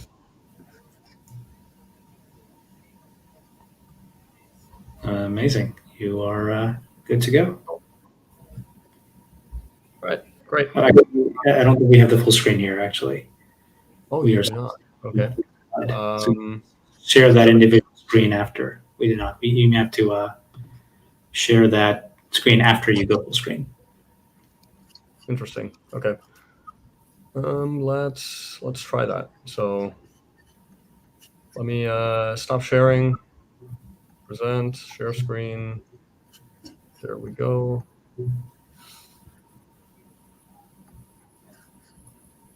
How is that? Yep, everything is good. Lovely. Okay, great. So hi, my name is Nicholas Kunkel, and I'm the founder of Chronicle. And I kind of want to talk to you today about the kind of evolving role of oracles. They're essentially changing from being these kind of data aggregators to really kind of becoming an interoperability layer between off-chain and on-chain. And I think it kind of enables some really exciting things. So just as a primer, right? Oracles are incredibly integral to DeFi, right? Applications, require a real-time stream of data, right, to deliver all the rich functionality that you're used to. A good way to think about this is to imagine, turning your phone on airplane mode, and how crippled, do the apps on your phone become when they don't really have the ability to send and receive data. So they really kind of cease to function. And so oracles really enable DeFi apps to have that rich and powerful utility, by either providing asset prices or enabling cross-chain communication, bridging of assets, They're kind of just the plumbing behind everything. So, for example, here, are some oracles. These happen to be on Base, and you can see they're kind of just reporting the prices of different asset pairs. Currently today in DeFi, there's just over $34 billion of assets that are secured by oracles, of which Chronicle actually secures $7 billion. But there's kind of a big problem. Oracles have kind of become this Achilles heel of DeFi, and it's almost like Oracle innovation has kind of lagged behind DeFi innovation. So I want to kind of touch on this first, in terms of what is wrong with oracles today, and I think then we can kind of transition from there into, well, how can we fix this, What does the future of oracles kind of look like? So the first problem with oracles is that most of them are not decentralized. And so when you have a DeFi application, it doesn't matter how decentralized the DeFi application is. They're only as decentralized as the oracle that they're using.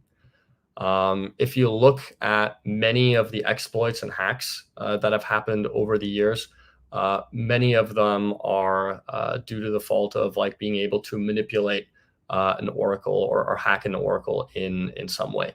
And this has led to the theft of hundreds of millions of dollars annually.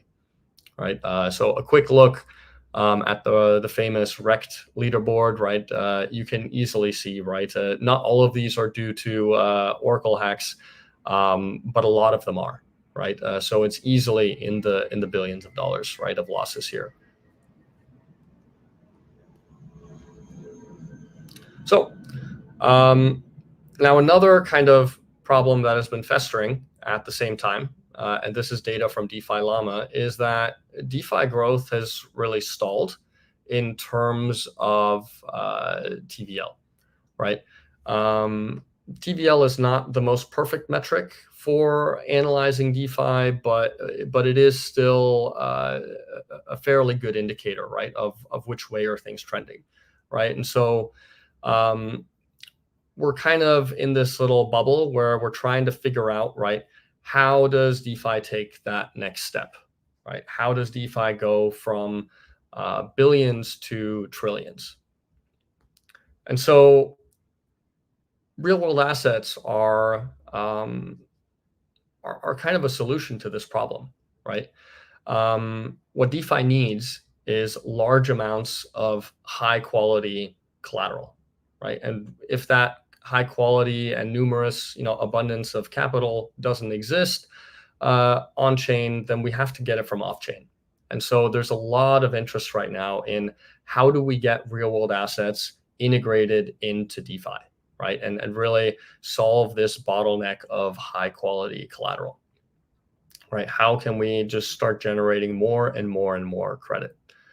But as with anything, there's serious kind of challenges to doing this, Because real world assets are not crypto native.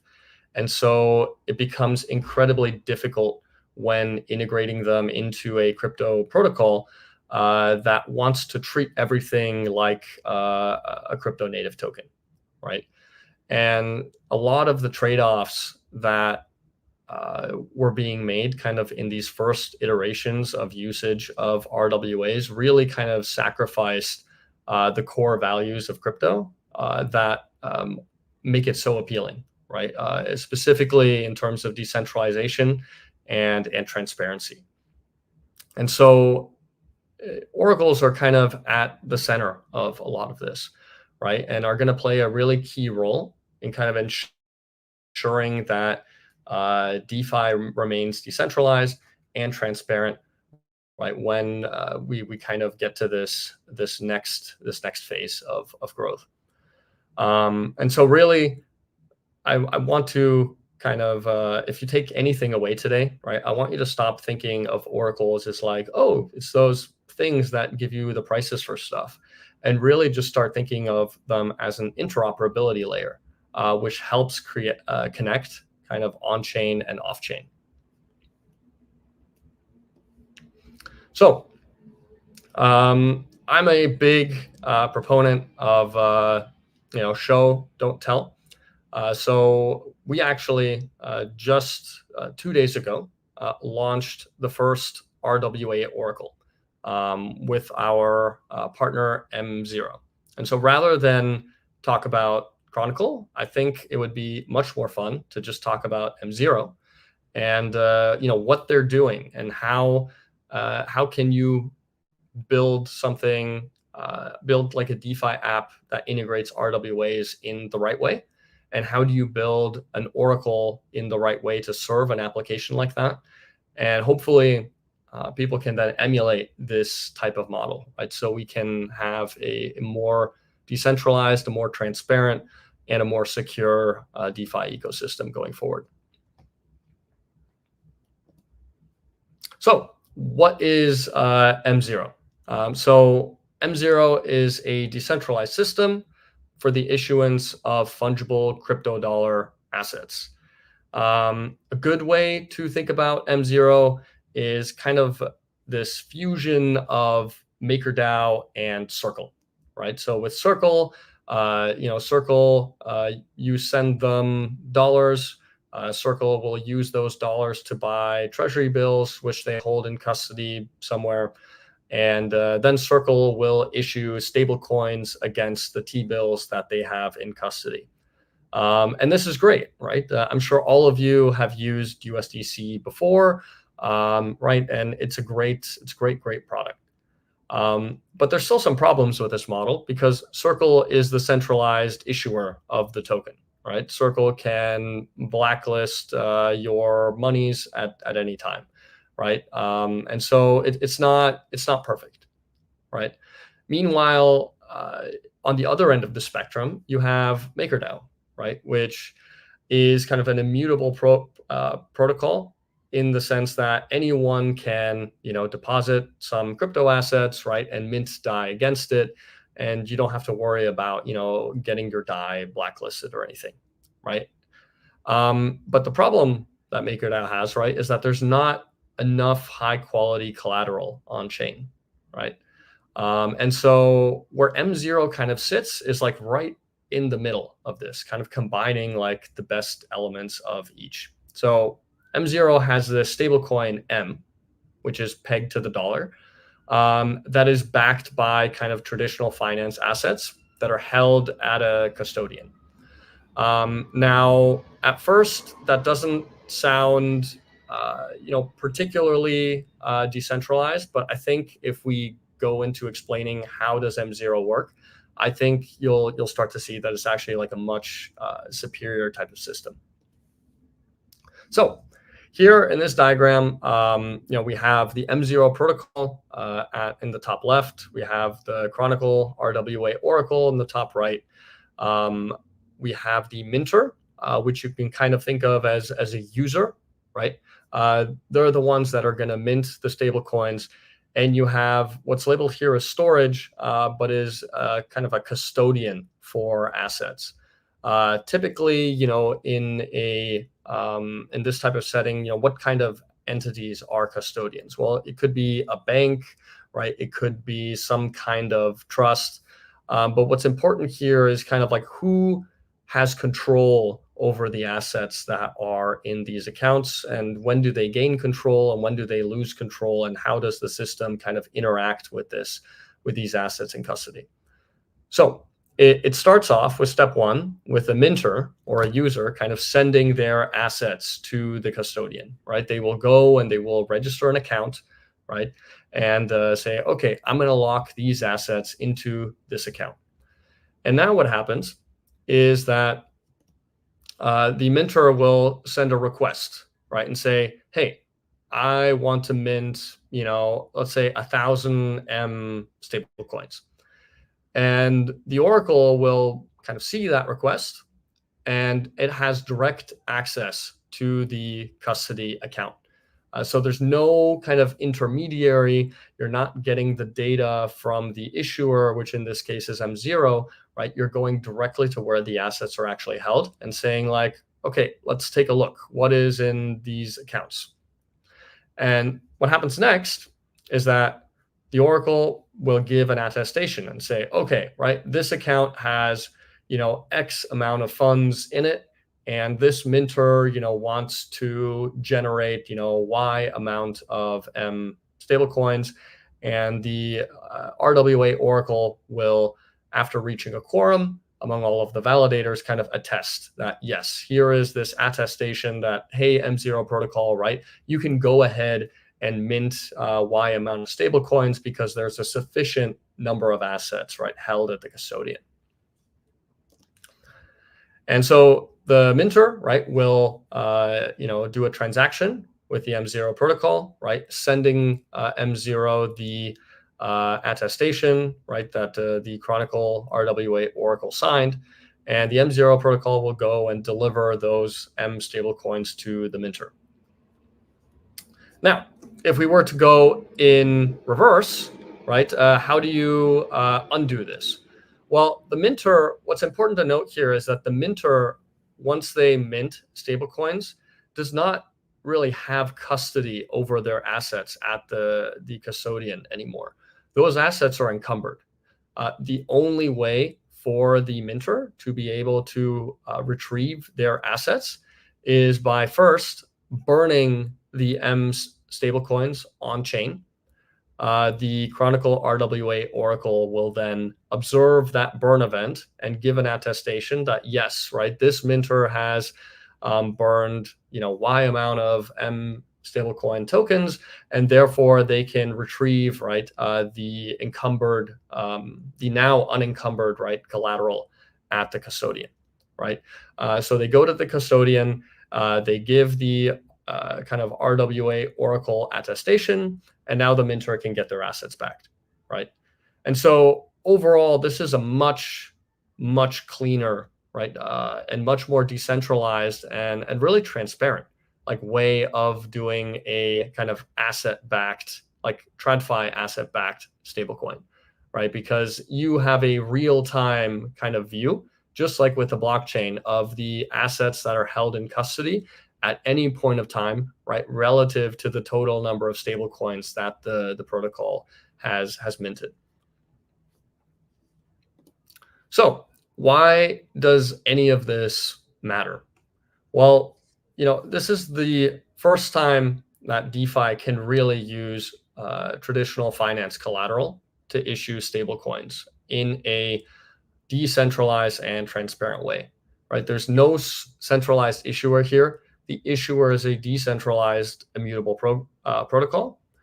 And the Oracle's role here, right, is really in giving the protocol the awareness of what is happening off-chain, right, in order to both secure and ensure the integrity, right, of the M0 protocol. So I am a big fan of Don't Trust, Verify. So here is an Etherscan transaction from 2 days ago that shows the first mint of M stablecoins against a large sum of T-bills. So you can see in this transaction, right, that 710.27348, right, M stablecoins were generated. And if we kind of look down here, right, I think the call data always kind of has like the interesting bits. So you can kind of like deconstruct this this transaction here, right? So this is a call to update collateral in the M0 ecosystem. And you'll see here, right, that there's $31.9 million worth of treasury bills as collateral. That's argument 0.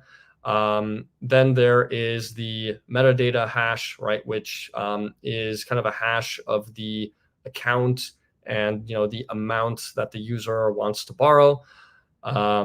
You have the who is the validator. In this case, it's the Chronicle Oracle. You have the timestamp of when the attestation was made, and then you have the signature that the Chronicle Oracle generated that validates this. I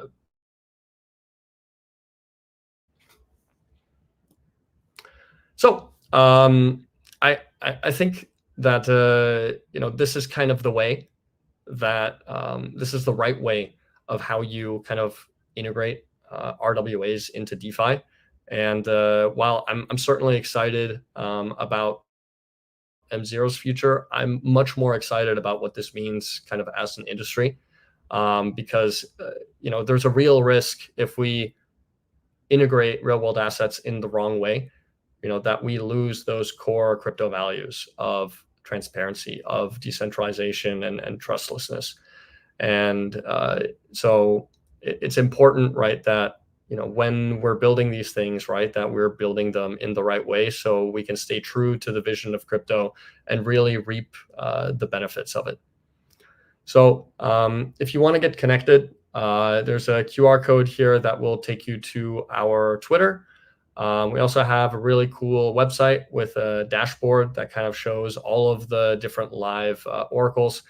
We don't have the RWA Oracle up there on the dashboard yet, but it'll be out on the dashboard pretty soon. And if you have any questions, you can join our Discord at chat.chroniclelabs.org. So I think we'll leave it there, and then I think I can take a few minutes of questions. Yeah, that sounds pretty good. Thank you so much for that, Nick. I will. There we go. Super insightful. I think every time you can do this thing, I end up learning a small new section of unlocking how oracles work and kind of how to think about this whole space. I looked up all the questions that I could ask from the chat, and turns out that there are no direct questions from the chat, but everybody's just appreciating you staying up super late at the hackathons, and they remember that. So that is always a great thing for people to remember, call you out directly for being that person to help them at 3 a.m., and that's awesome. The thing I guess I'm kind of curious about is maybe we've kind of just seen obviously only a one or two oracles sort of come up and become dominant over the last few years, but it's kind of sort of bucketed everything to be a single, like, hey, if I want to understand the price of something from an API, that's what an oracle is, and that's what I should think about, and that's kind of the end of what this category looks like. So my kind of question is, how can we actually kind of reframe what the goal of an oracle should be, and kind of what's kind of the actual unlock and set of possibilities? And you still covered some of that in your talk, but I'd love to kind of have a few more kind of seconds on this and just actually understand, like, hey, this oracle is not just a data API showing up on chain. There's more to it. Yeah, so the challenge with RWAs is that the amount of data and type of data and how that data is used is much more varied and dynamic than it would be with a crypto asset, right? In kind of DeFi native crypto asset land, right? The only thing DeFi protocols really consume is they need to know is, like, what is the price of an asset, right? So they can determine, what is the health of a loan, right? And occasionally, when you look at something like a liquid staked token, like a staked ETH or a Rocket Pool ETH, right, is they want to know if the backing is actually there, right? So how much ETH does Rocket Pool or Lido, right, have in its backing, right, relative to the outstanding token supply. When you start talking about RWAs, things get much more complicated very quickly, right? So even with something like a T-bill, with a T-bill, right, it's essentially a bond, right? And a bond, right, has a duration, right? It has some kind of term, right? It has a rate, and right, it has a date at which it will mature in, right? And so you can imagine, right, that there's $31.9 million, right, of T-bills there, right? But it's not that simple, right? Because what is the distribution of the maturity dates of that portfolio of T-bills, right? Because if you hold them to maturity, right, it doesn't matter. But if you ever need to kind of be able to retrieve them on demand before they mature, right, then they are kind of sold at a discount, right, relative to what they would be at maturity, right? And so, right, as to give you an idea, right, of what can go wrong, right, in those instances, you can take a look at Silicon Valley Bank, right, which was I think just over a year ago now, right? Yeah. They had all of the assets, but they had a bank run, and had to essentially liquidate their T-bills before maturity, right, which caused them to have major losses, right, and ultimately meant that they had to be saved, right? So and that's just with T-bills, right? As soon as we start going into other more esoteric types of assets, right?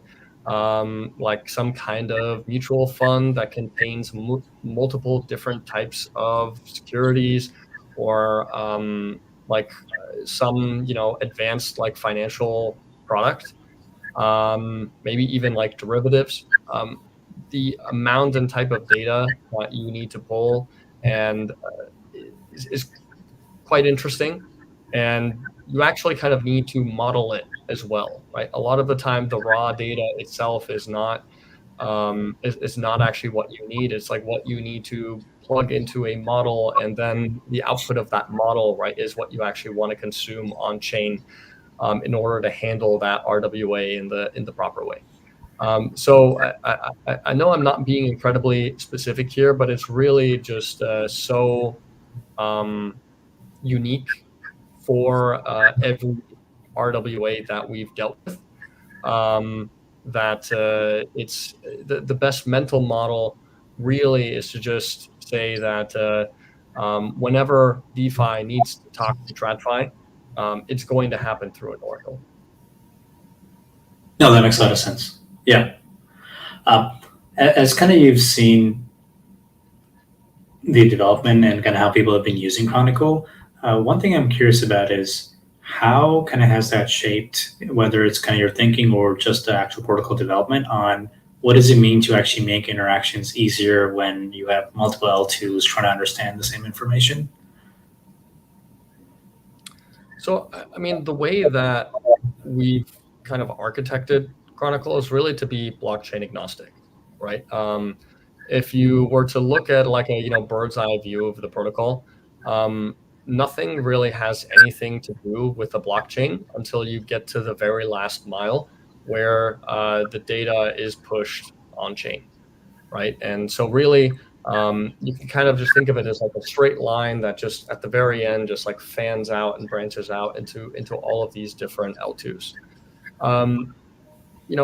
I will say, right, depending on the L2 that we're talking about, or even other L1s,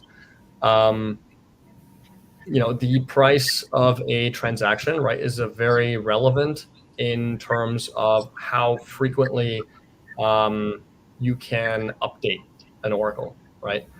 So, for example, something like Gnosis Chain is incredibly cheap, right? You could update your Gnosis Chain Oracle, right, every minute, right? And it will barely cost you anything at the end of the month, right? Versus there are other L2s, right, where transactions are much more expensive. And so, right, you're really kind of limited in the ability to frequently update. And so in some cases, that's not necessarily a problem, right? Like if you're someone minting stablecoins that are backed by assets in custody somewhere, this is not something that you're doing every minute or every block, right? This is something that maybe you're doing anywhere from once a day to once a week, right? And so really in that type of context, right, what chain you're choosing isn't really all that important. It becomes much more important for things that need to kind of have like this real-time stream. No, actually, that's a really good way to understand it, because it's actually specific to the information being tracked and not necessarily the chain. Because if something is not going to be moving for 10 years, you can, but you don't have to update it every minute. And if you're thinking about communicating that to hundreds of chains, there's an actual optimization here on just how you structure the pulling of this information. Sure. Like one interesting case, right, might be like selling insurance, right? If you're selling insurance quotes, you need to make, excuse me, not true. Okay, you need this real-time stream of data, right, in order to generate a quote, right, that's not going to kind of be abused because new data is available, right? So that's an example of something that would need an extremely high-frequency oracle, right, and should be done on a cheaper chain, right, that can support, maybe even updating an oracle every block. Yeah, gotcha. Actually, every block, yes, because you would have to kind of think about this based on kind of a more real-time situation. No, super helpful. Thank you again so much for going through that amazing presentation and answering all of our questions. And if there's one other takeaway, I think you need to keep staying up late for future hackathons. That's definitely more memorable here for everybody in the chat, which is awesome. So looking forward to seeing you again in person soon, and I really appreciate this talk. That's super cool. Looking forward to being in East San Francisco in a bit. Awesome. All right.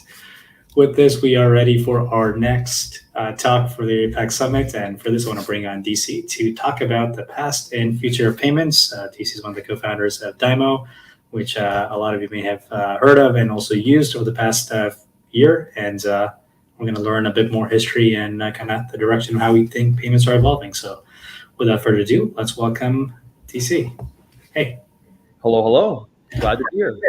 Excited to have you here. Perfect.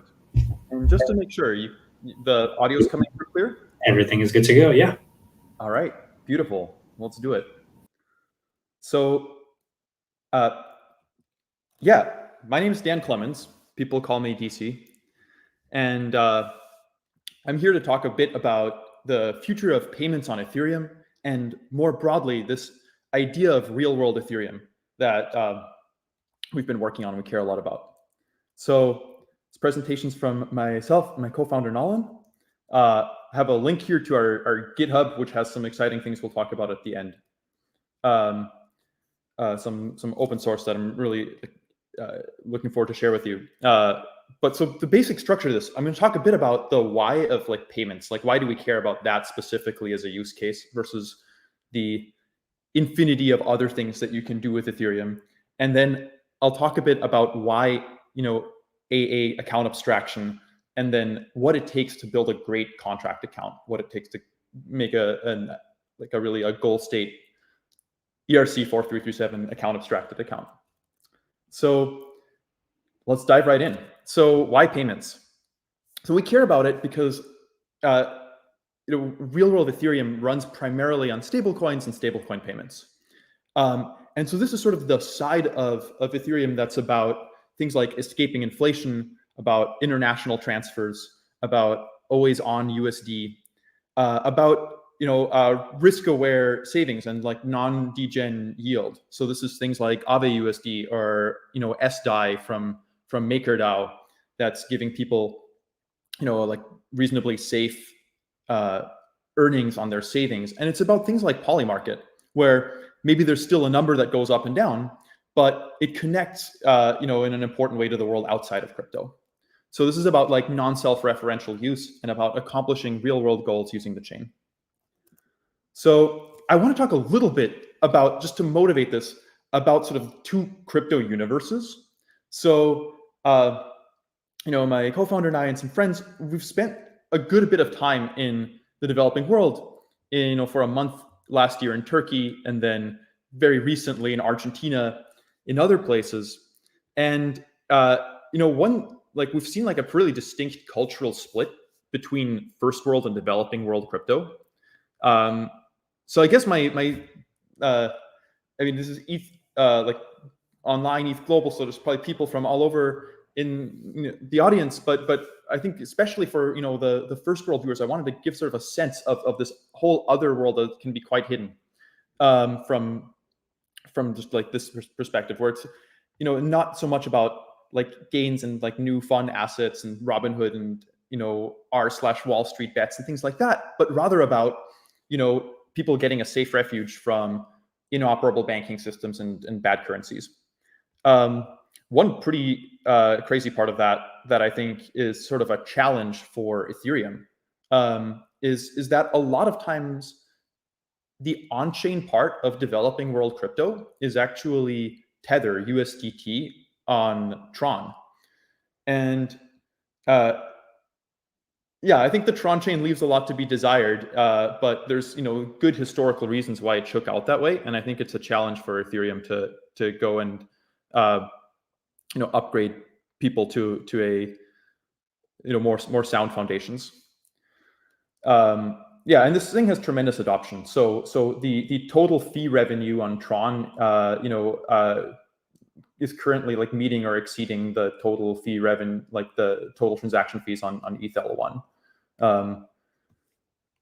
And you really feel this when you go to some of these cities and you see, shops with the Tether logo on them that are doing currency exchange and so on. I'll talk a little bit about this. So this is sort of how we think about the, consumer crypto design space, right? So if you have an axis that goes from, self-custodial to custodial, and from more, degen use to more real world use, that gives you 4 quadrants.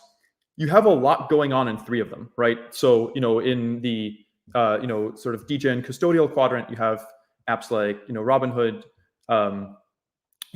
some of the other trading apps, Coinbase, Binance.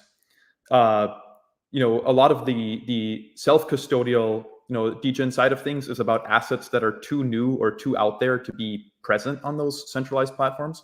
So if you want to, trade a meme coin that launched yesterday, you'd have to go and get a self-custodial wallet.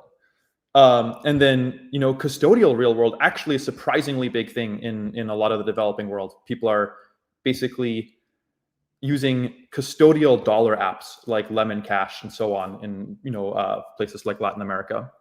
And yeah, I think this last quadrant is sort of the challenge that I see for Ethereum to deliver on. So how do we do that?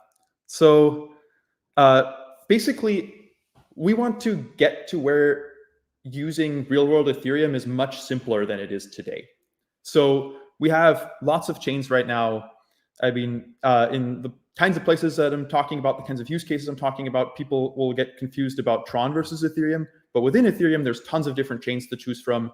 And people have to bridge manually. Even if it's a button, by the way, in your wallet, it's still something that you have to think about and go do, and takes a bit of time.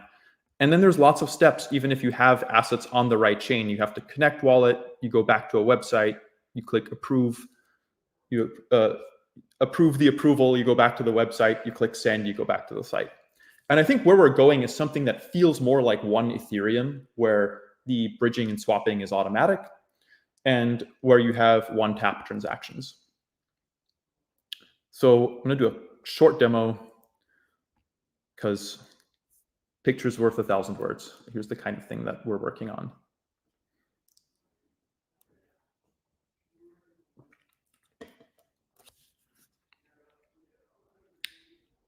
That was a short video. But yeah, all of this is open source. It's GPL v3, including all of the underlying components. And I have some exciting things there to share that anyone is welcome to like reuse and build on and use in hackathons and so on.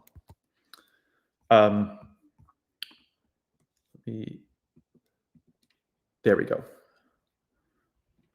Am I past it? Okay, cool. So let's talk a bit about account abstraction next. So to do all of this, to like deliver on all sort of this vision, it turns out that AA account abstraction is indispensable.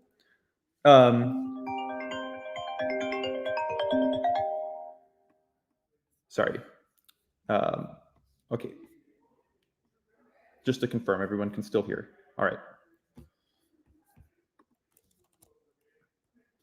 Cool. Yeah. So basically, to get where we're going, we need fast transactions and we need cheap transactions. We have those today now with rollups. So since the blob update that went out a few months ago, transactions on Ethereum are reliably less than a cent, which is pretty amazing. The thing that's still sort of in progress, there's sort of a Cambrian explosion of different ideas and it's still shaking out, is this account abstraction side, which is what gives you flexible keys and flexible fees. We'll talk about that in a second, why it matters. So basically, we need this in order to make Ethereum usable and in order to meet the UX bar that is set by traditional finance and Web2. So you want something that just works, where you don't have to go and buy ETH or buy some other native asset in order to send, say, USDT. And aka contract accounts, they also let you automate cross-chain. You can do some pretty amazing things with that. And then equally importantly, I think one of the things that people really sort of is a barrier to self-custody as opposed to custody is people are worried about losing their keys. They're worried about losing their funds. And with account abstraction, you can make that a lot easier for them. You can give them easy backups and you can give them key rotation, which is, sort of table stakes in the rest of cryptography. But, you don't want your account permanently tied to one key pair that you write down on paper, ideally. So how do we do all that? So let's talk a bit about passkeys. So passkeys give you really nice options for self-custody that are super easy to use. And then for the end user, it feels like just a Face ID or a fingerprint. So you do it with no seed phrase, you get a secure backup to things like iCloud keychain, and you get biometric auth. And why is this hard? Why haven't people been doing this for a long time already? So there's this sort of deeper historical reason, which is that there are two quite similar elliptic curves that are used in like consumer public key cryptography. And you have this one, which is SEC P256K1, that is used in crypto. It was initially popularized by Bitcoin, and every Ethereum EOA, so every sort of legacy Ethereum account is a K1 key pair. And then you have this other one, which is R1, aka P256, and it's used kind of everywhere else. It's used in the secure enclave in your phone. It's used in YubiKeys. It's used by passkeys. And so we need to support R1. So we have this nice thing now where we have a open source audited smart contract that will verify R1 keys. There's also some really nice things that are happening with precompiles there that are starting to roll out on different chains. And this has automatic fallback to that. So it'll use the precompile when it's available. So long story short, it's actually very doable now to build like passkey powered Ethereum accounts. And if any of you are interested in doing that, we are happy to help.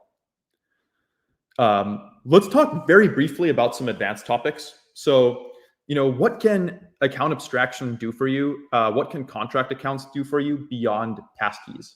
So,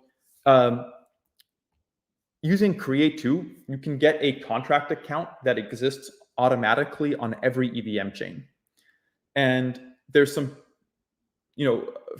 pretty powerful things you can do with that.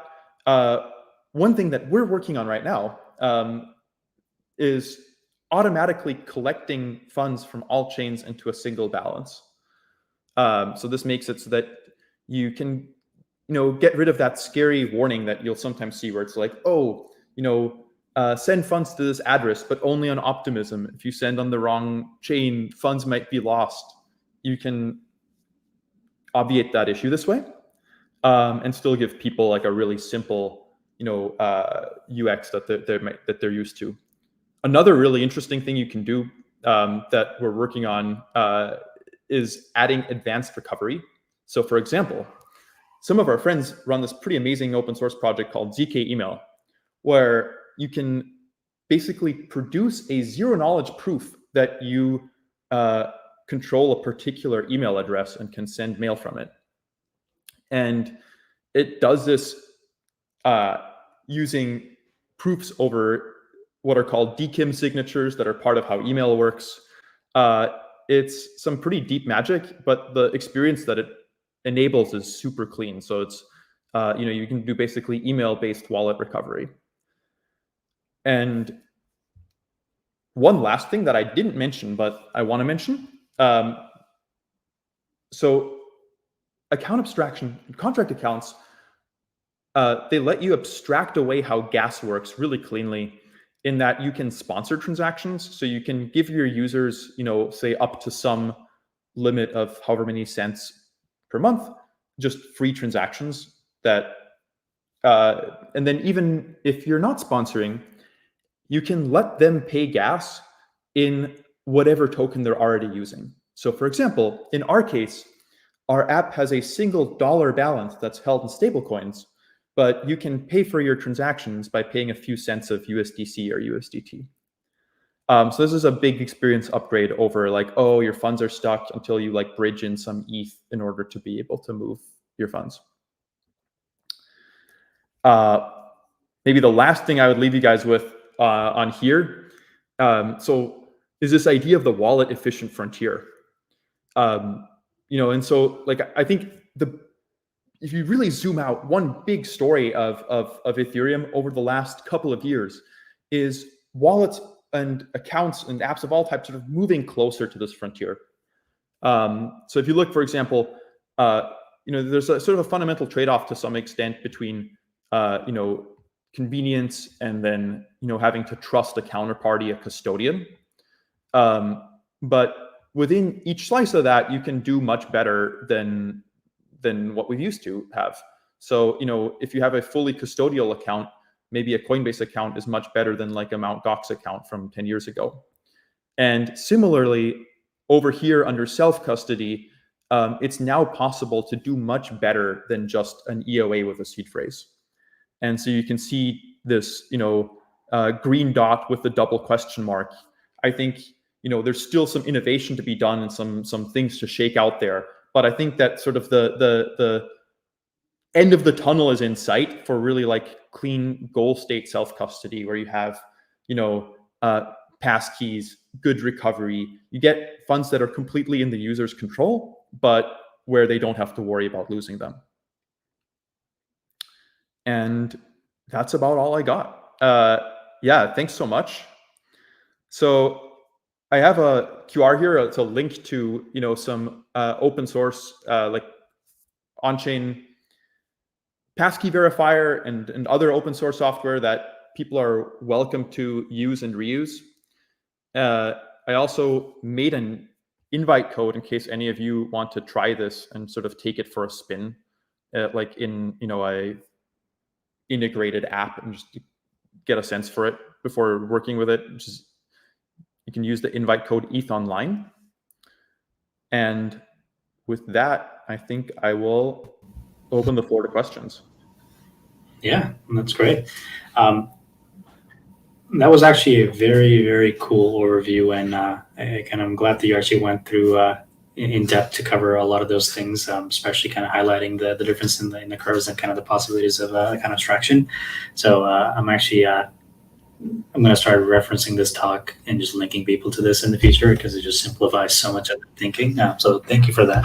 This is evergreen content now. The thing I guess I'm curious about is, in a way, kind of understanding how specific, kind of, obviously you kind of have some insights, and I have some slightly more information here on my end from one of your last emails. So I'll kind of keep things a bit abstract, but the kind of question I want to ask is, how important is it to kind of have a really clean and anywhere from efficient to scalable to cheaper developer side of things on the network of sending money versus just a UX being the only abstraction and simplifying access and distribution? And well, let's kind of start there and have a couple follow-ups to that. Yeah, totally. So if I'm understanding your question right, it's like, okay, everything I just said is pretty end user focused. What about the developer side? 100%. And I mean, so I think that,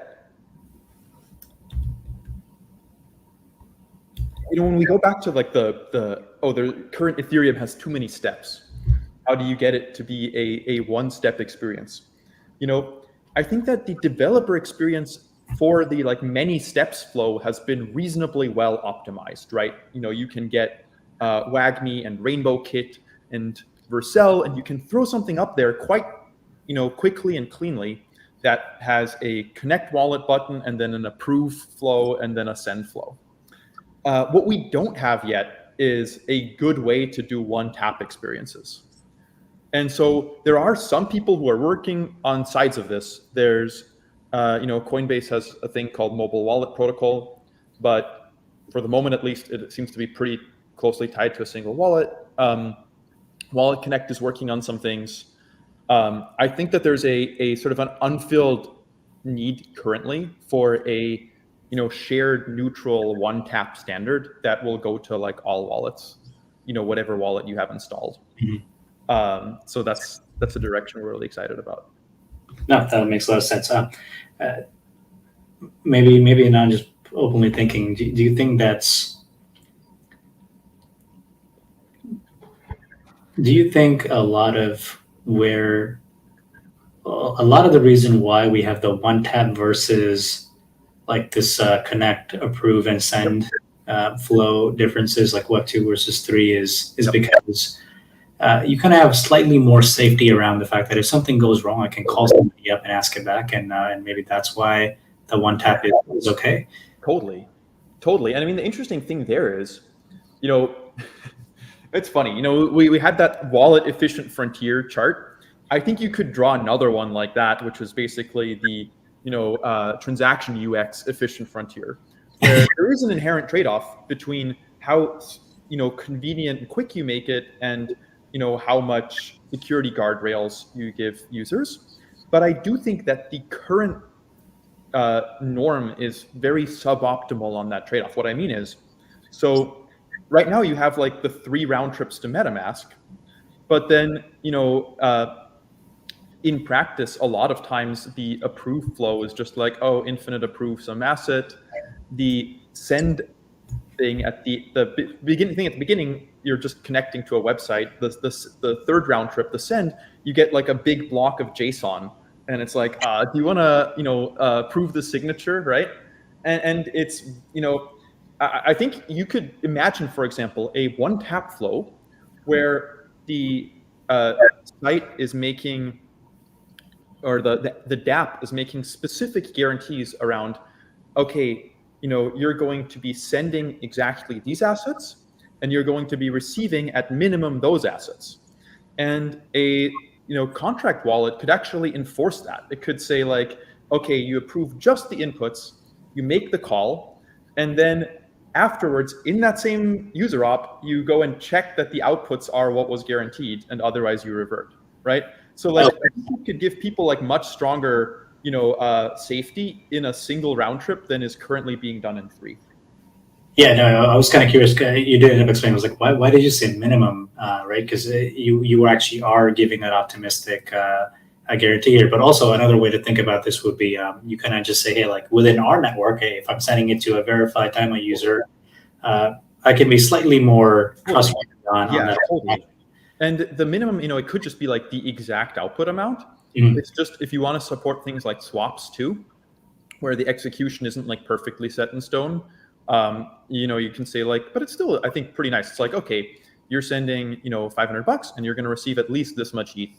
And then, that's not just like a guess from the wallet's provider. It's actually like a guarantee provided by the wallet. No, that's actually a really good framework to think about it. I feel like you are onto something here for sure, because this is a pretty interesting unlock. Because this is, to me, the reverse, this is the reverse synthesis of what you see on most traditional wallet apps, which is instant deposit. Yep. But give us a premium for that. But this is like, hey, this is instant guarantee for minimum balance reach, and then you get to optimistically fill in Totally. your check. So this is super cool. Well, I think that's everything that we have here, unless you want to kind of cover something. But to me, seems like a super cool thing here is this standardization of kind of how we send payments. And seems like there's a pretty big opportunity here, because that's something that you can have everybody adopt, and nobody has to own that necessarily. And it kind of benefits everybody. Yeah. Maybe one last thing I would say, just to your earlier thing about, hey, we've talked about users a lot. What about the developers? So I think there's this interesting thing where,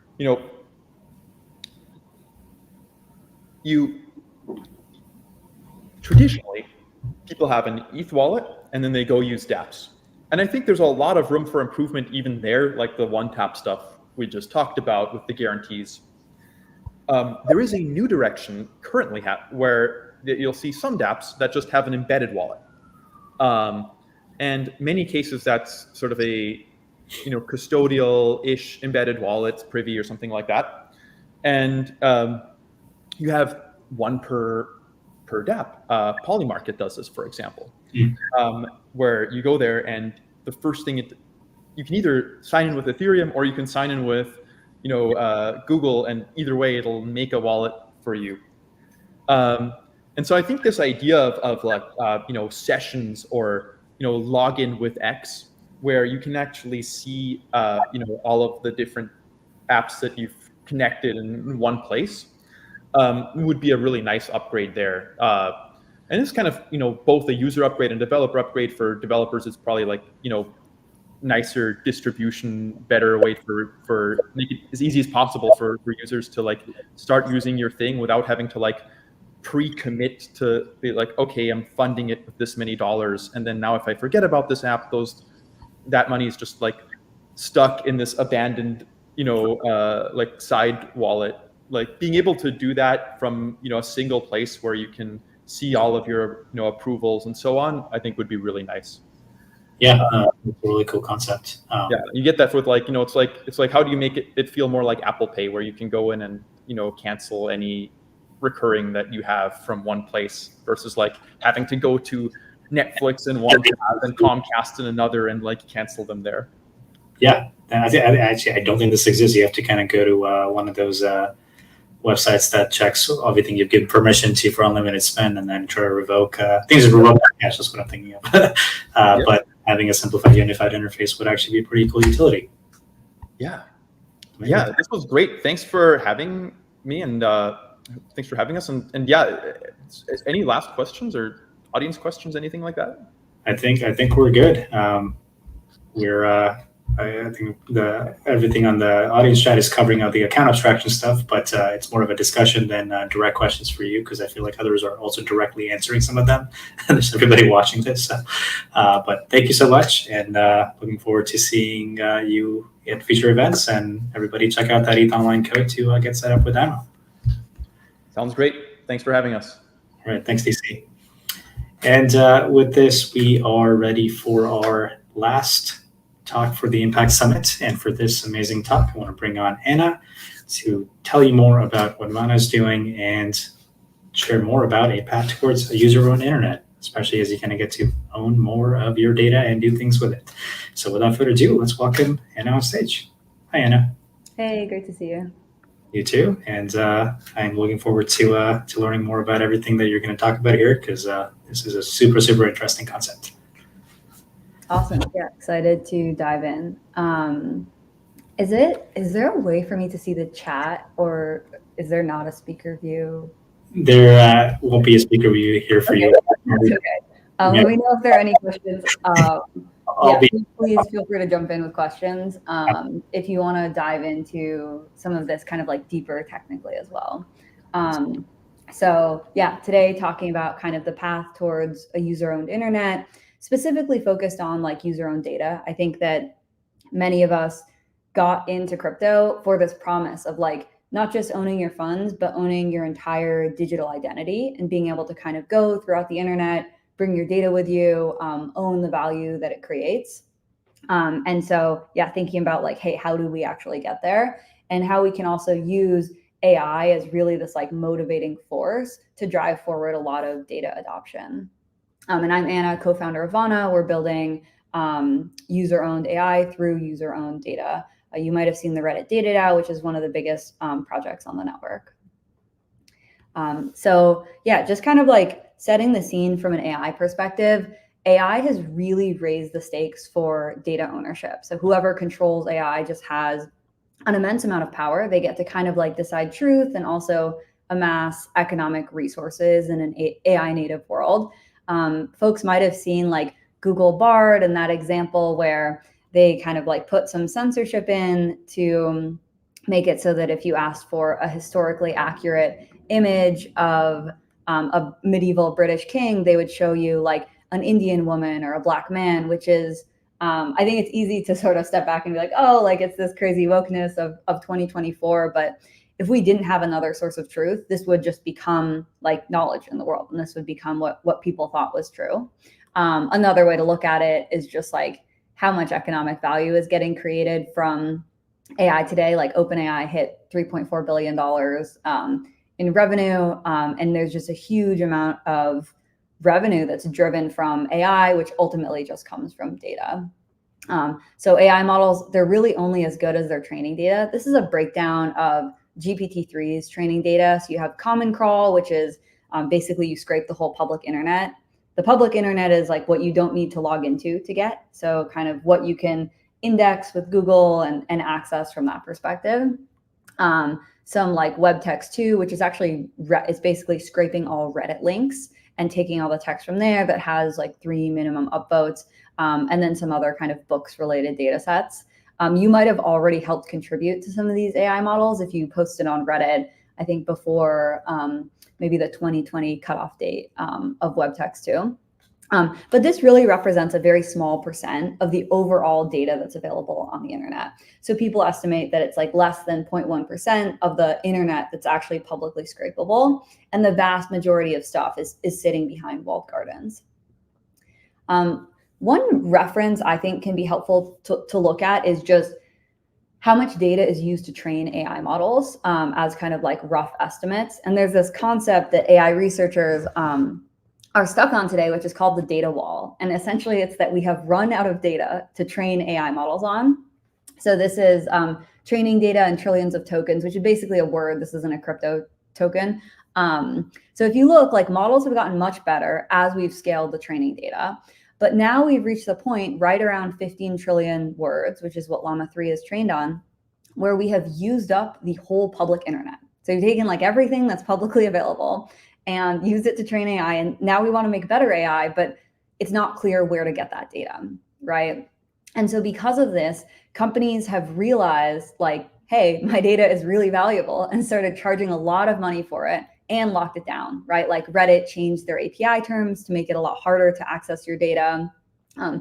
Generally, all these platforms are kind of putting up bigger walls around their walled garden of data because they've realized how valuable it is, right? Reddit's earning $200 million from selling data. PhotoBucket is charging $1 to $2 an image. Apple's paying $50 million for news data. It's really a huge amount of economic value that people are able to accrue from this data. One group still has access to their data, which is users.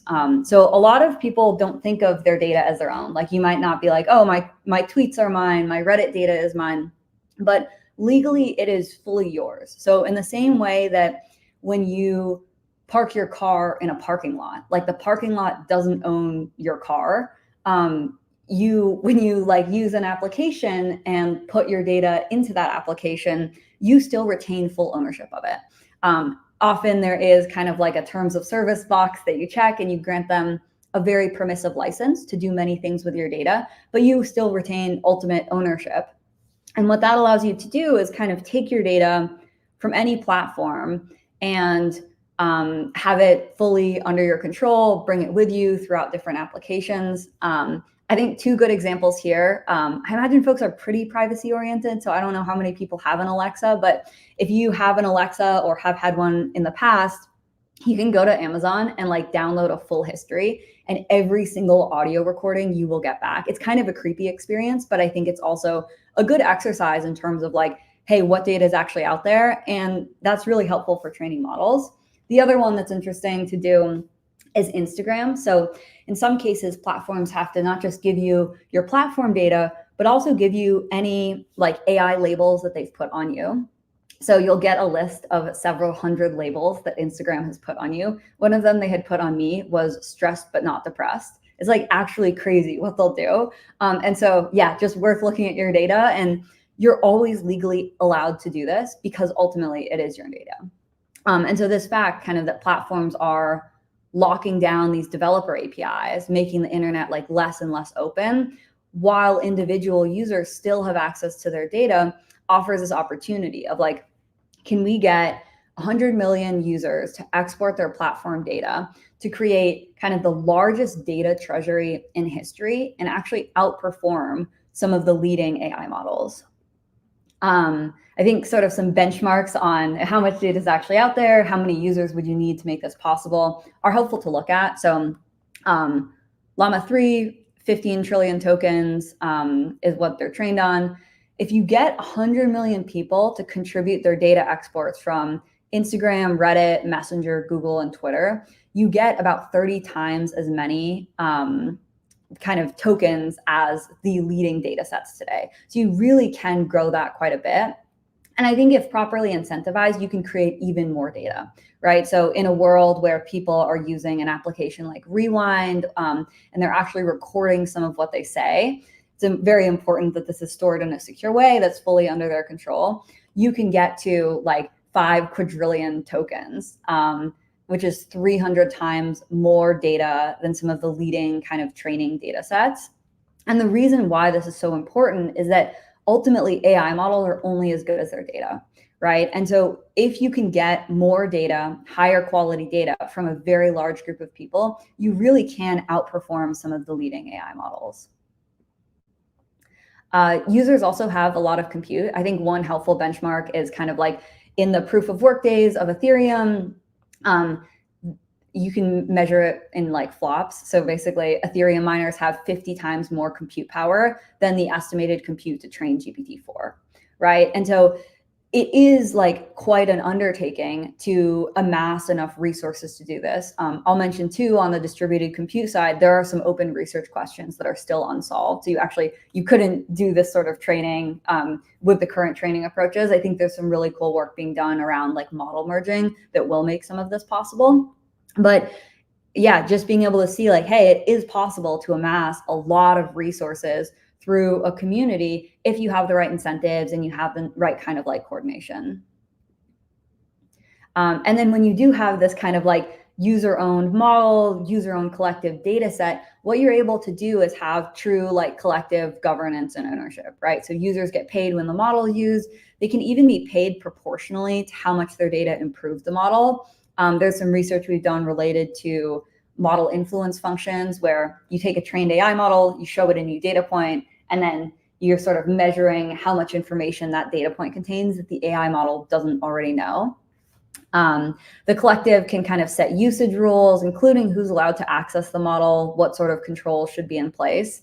And I think there's like a lot of big debates today in AI, right? Of like, hey, what should censorship be, right? Like something I run into with Claude is like, I'll ask it for help on something crypto related and it'll say like, crypto is unethical. Like I can't help you with this project. And I'm like literally trying to do something related to like non-custodial data portability. Like it's not, yeah, I don't know. And so being able to have a group of people who decide like, yeah, what should this model be used for, rather than having that centralized within a single company.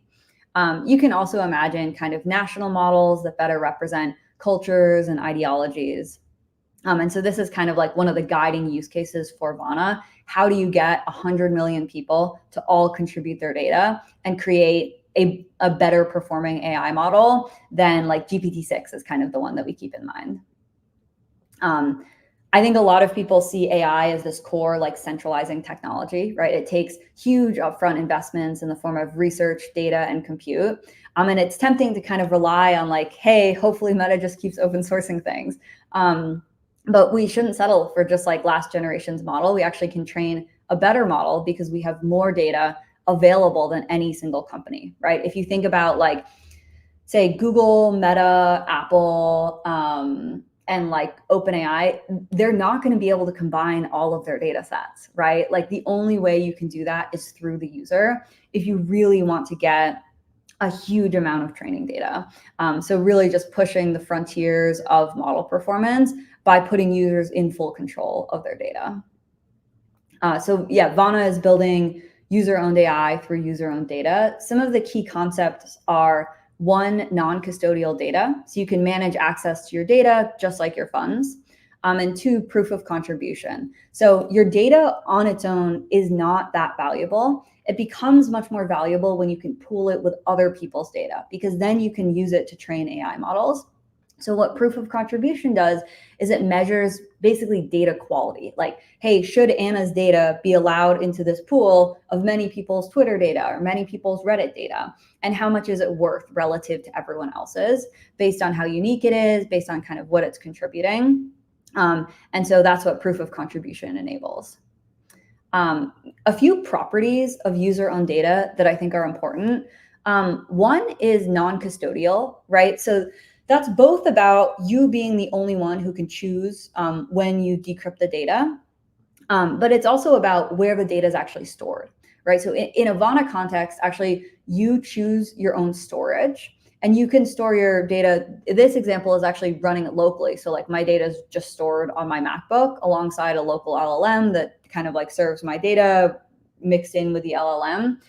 Or you can store it in like Dropbox, Google Drive. And the reason why we don't use decentralized storage is because the right to delete is very important. And so if you're working with personal data, which is kind of our core focus, you need to give users the right to delete.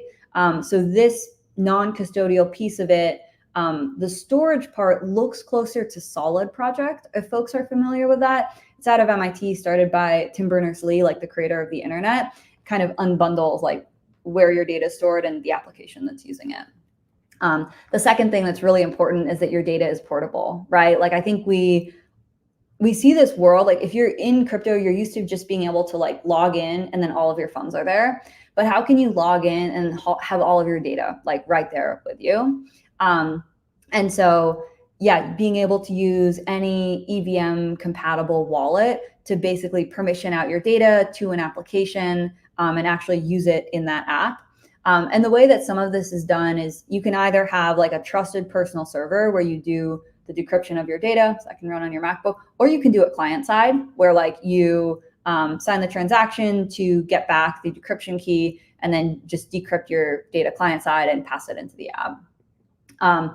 Third, and the part where AI really comes in, is making your data monetizable, right? So being able to earn from your data and the AI models that it creates is really important just from an economic perspective. Many people, I think, are worried today about like AI taking their jobs, or like this future where like there's a mass kind of like economic shift because of AI.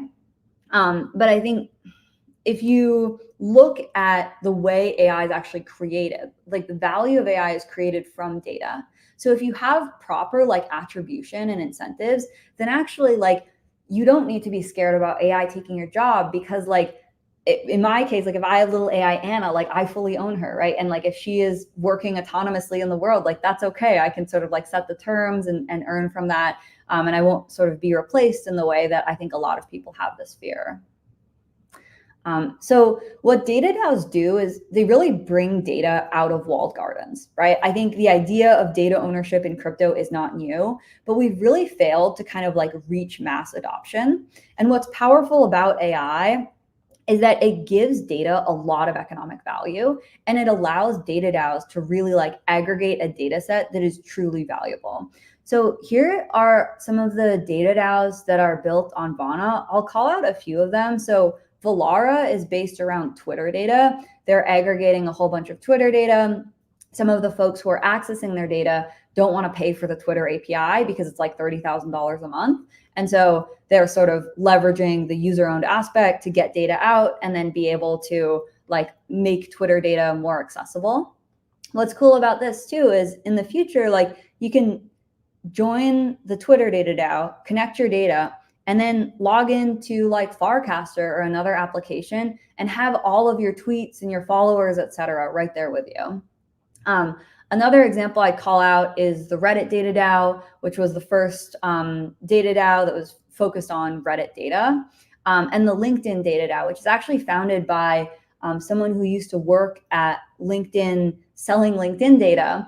He saw the Reddit data DAO and was like, I want to do this for LinkedIn data. Like they earn several $1 billion a year from this.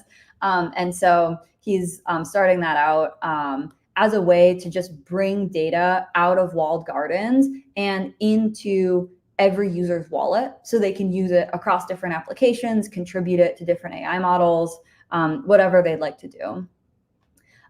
Zooming in on like the Reddit data DAO, one thing I would say is I think that actually DAOs have kind of controversial word, right? Like I think that if we look over the past 5 years, like it's been kind of hit or miss. Like people are a little skeptical of like, does decentralized governance actually work? And so, yeah, one of the unique properties I would call out about a data DAO is that you have people come in, contribute their data, and then even if many of them leave and a small percent of them remain to actually govern the data set, everyone who's participated in contributing their data has helped to kind of amass that data treasury, right? So a lot of the sort of patterns of like DAOs that's tough, where like you have a lot of excitement at the beginning, lots of people come in, and then like, okay, people drop out after even like a few weeks or a month or so.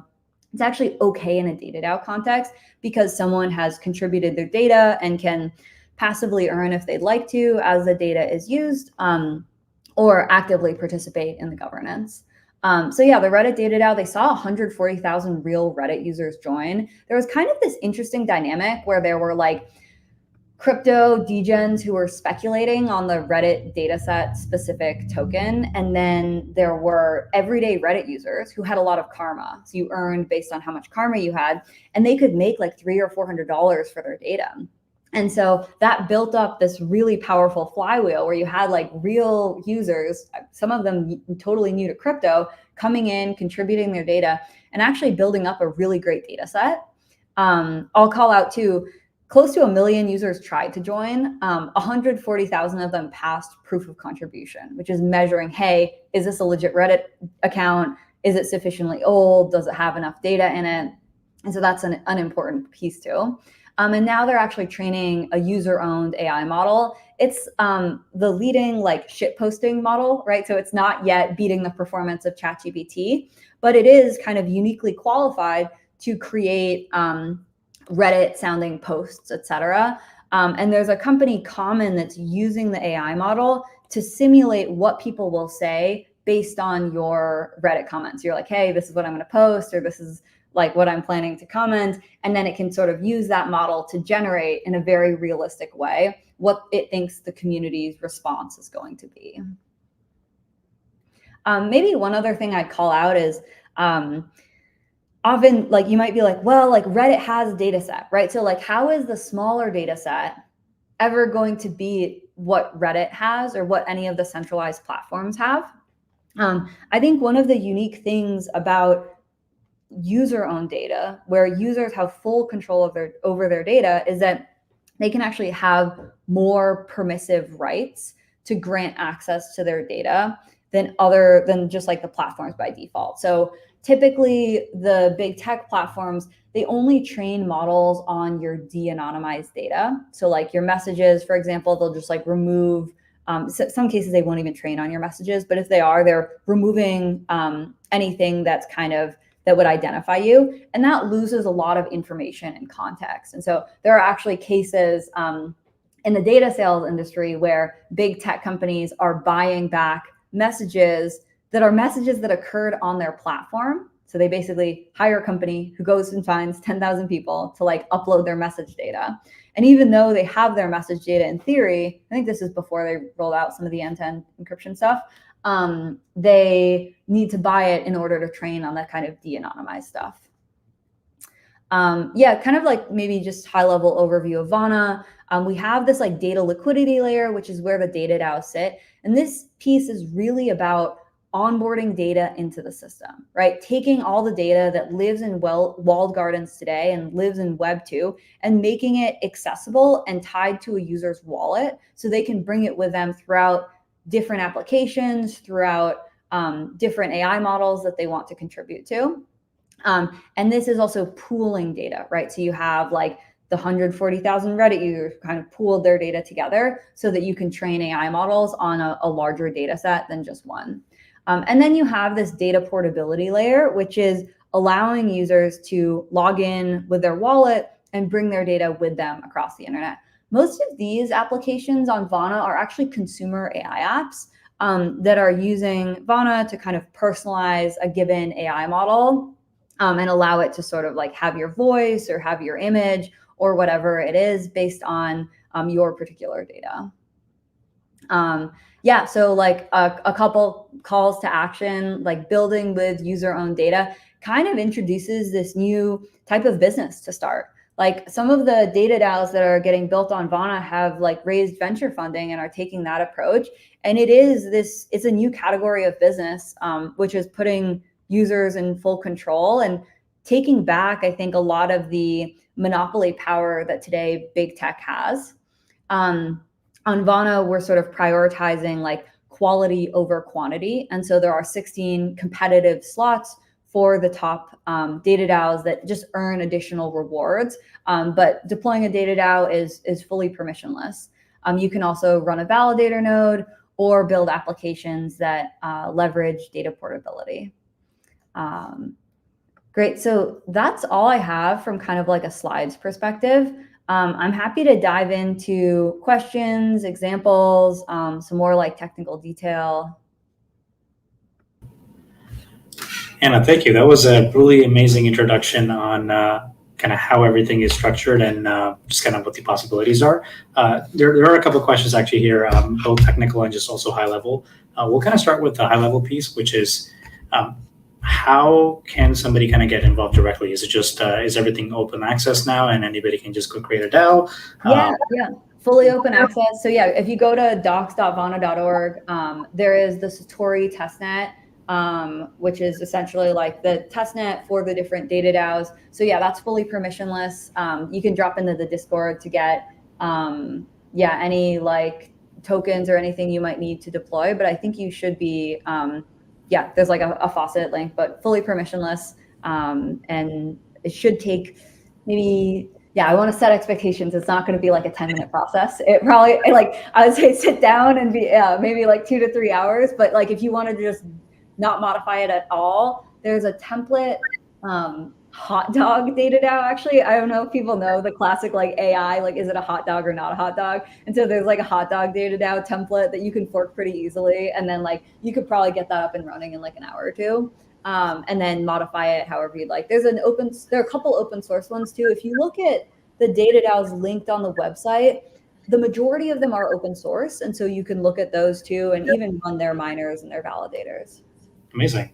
The second kind of set of questions and clarifications are, so it's open for people to kind of try out and kind of effectively launch a DAO. What is the tooling available to them to actually kind of help manage it? So that's kind of everything from like, what does it mean to kind of store things? What is the way you get to access that information and do pre or post processing? And just also a lot of this is like, there are actually ways now for these DAOs to make money for that information to offer access to others. And kind of where do you fit in as a protocol and a service, and what's kind of the separation there of managing this thing versus managing the actual data on top? Yeah, that's a good question. So there's sort of like the storage piece, and then there's also like the monetization piece. I'll take those, maybe separately. So on the data, if you're starting a data DAO focused on a particular data source, like that is your full business model. If you are monetizing that data, like you are just, basically distribute that revenue to the data contributors. Vana, this is very controversial for the ETH community. So Vana is an L1, not an L2. We looked at all the ways to make it an L2. The problem is because we're processing personal data, we are regulated as a data processor if there's a centralized node. So if we have a centralized sequencer, that sequencer is regulated as a data processor, which then requires that we give people the right to delete, which is not possible with a blockchain. And so because of that, Vana is a standalone EVM compatible L1. That said, we're like very aligned with the Ethereum values. Like I first got into crypto through mining ETH in 2015 in my MIT dorm room, and like just think that, so looking at ways to kind of align those roadmaps a little bit more closely. So there's a transaction fee in the Vana native token. And then as an additional incentive for people who are building data DAOs, the top 16 slots actually earn a portion of block rewards. And the reason for that is that the value of the network really comes from the value of the data on the network, right? And so we're incentivizing people. Oh, go ahead.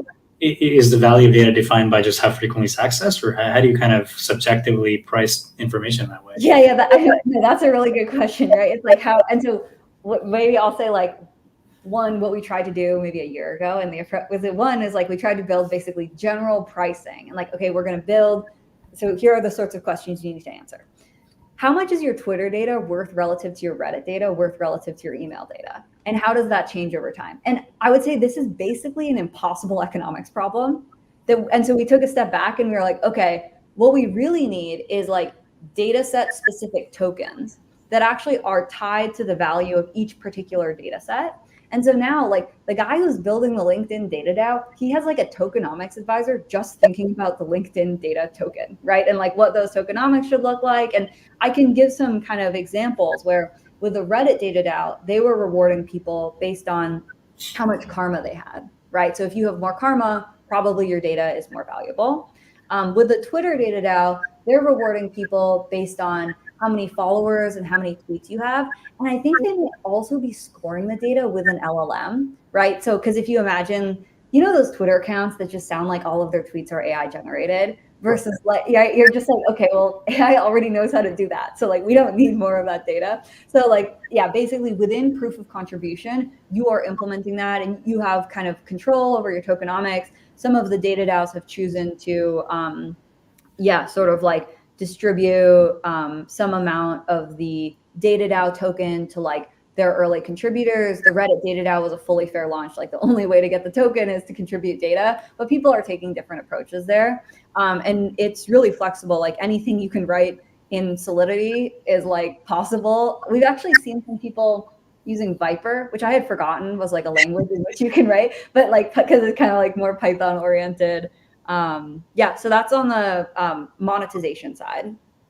Switching over to the storage side. So there are two things you're doing when you join a data DAO. First, like say, okay, I'm a user, I'm joining the Reddit data DAO. I take a copy of my data and I encrypt it with a key that I control, and then I put it in storage. And my storage. So this is like my personal copy, which I can use throughout the network.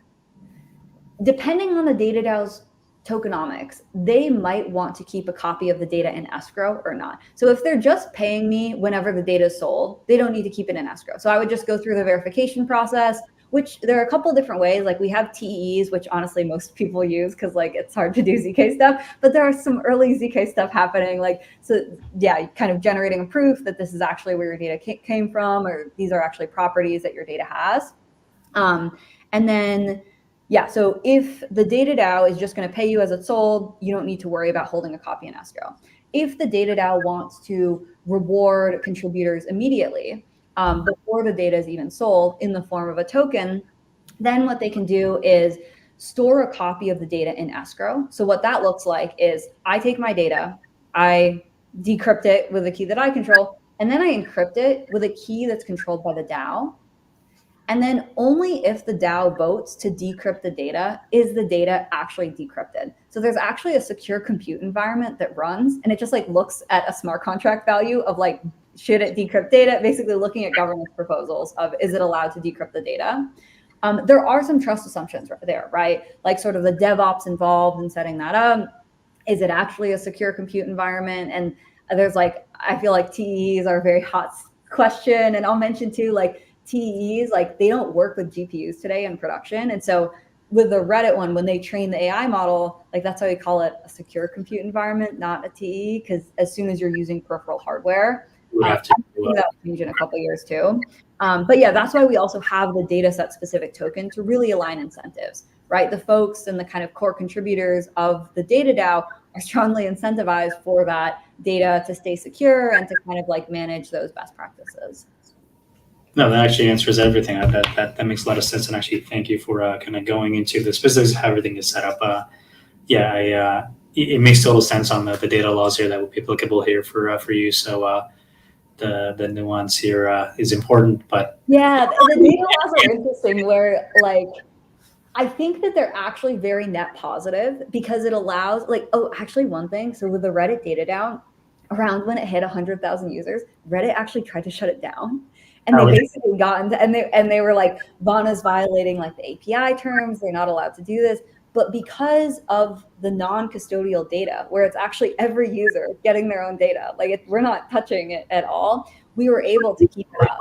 Themselves and then submitting it as the export, or exactly. Okay. And there are folks who have built out scrapers to make it easier. So it's like you scrape your own data to do it. There are some people building like browser extensions and other things, but ultimately it's like the user who's acting as their own data processor.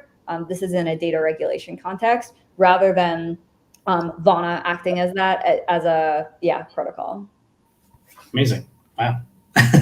Well, this is actually super cool. And I'm actually very happy to hear that this is actually accessible for others to try it out. And hopefully over time it just becomes simpler and faster for everybody. So it's going to be really cool to see more of these data sets being publicly accessible. And especially as we kind of see LLMs get more and more use, having this additional training data set will be a pretty big unlock. So yeah, I mean, we just need to like vampire attack all Web2 data, right? Like that's like that. I think if you think of a Web3 app that could just access all Web2 data, like amazing design space, right? So how do we actually make that a reality? And how do we make it so that as many users as possible are already onboarded, have their data ready to go, and then we can have like the user-owned internet that we've all been promised for many years.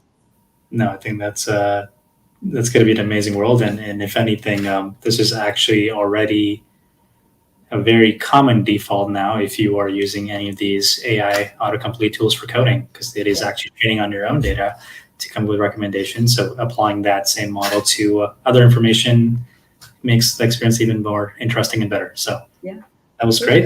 Anna, thank you so much for sharing your thoughts and answering even more questions over time post-presentation.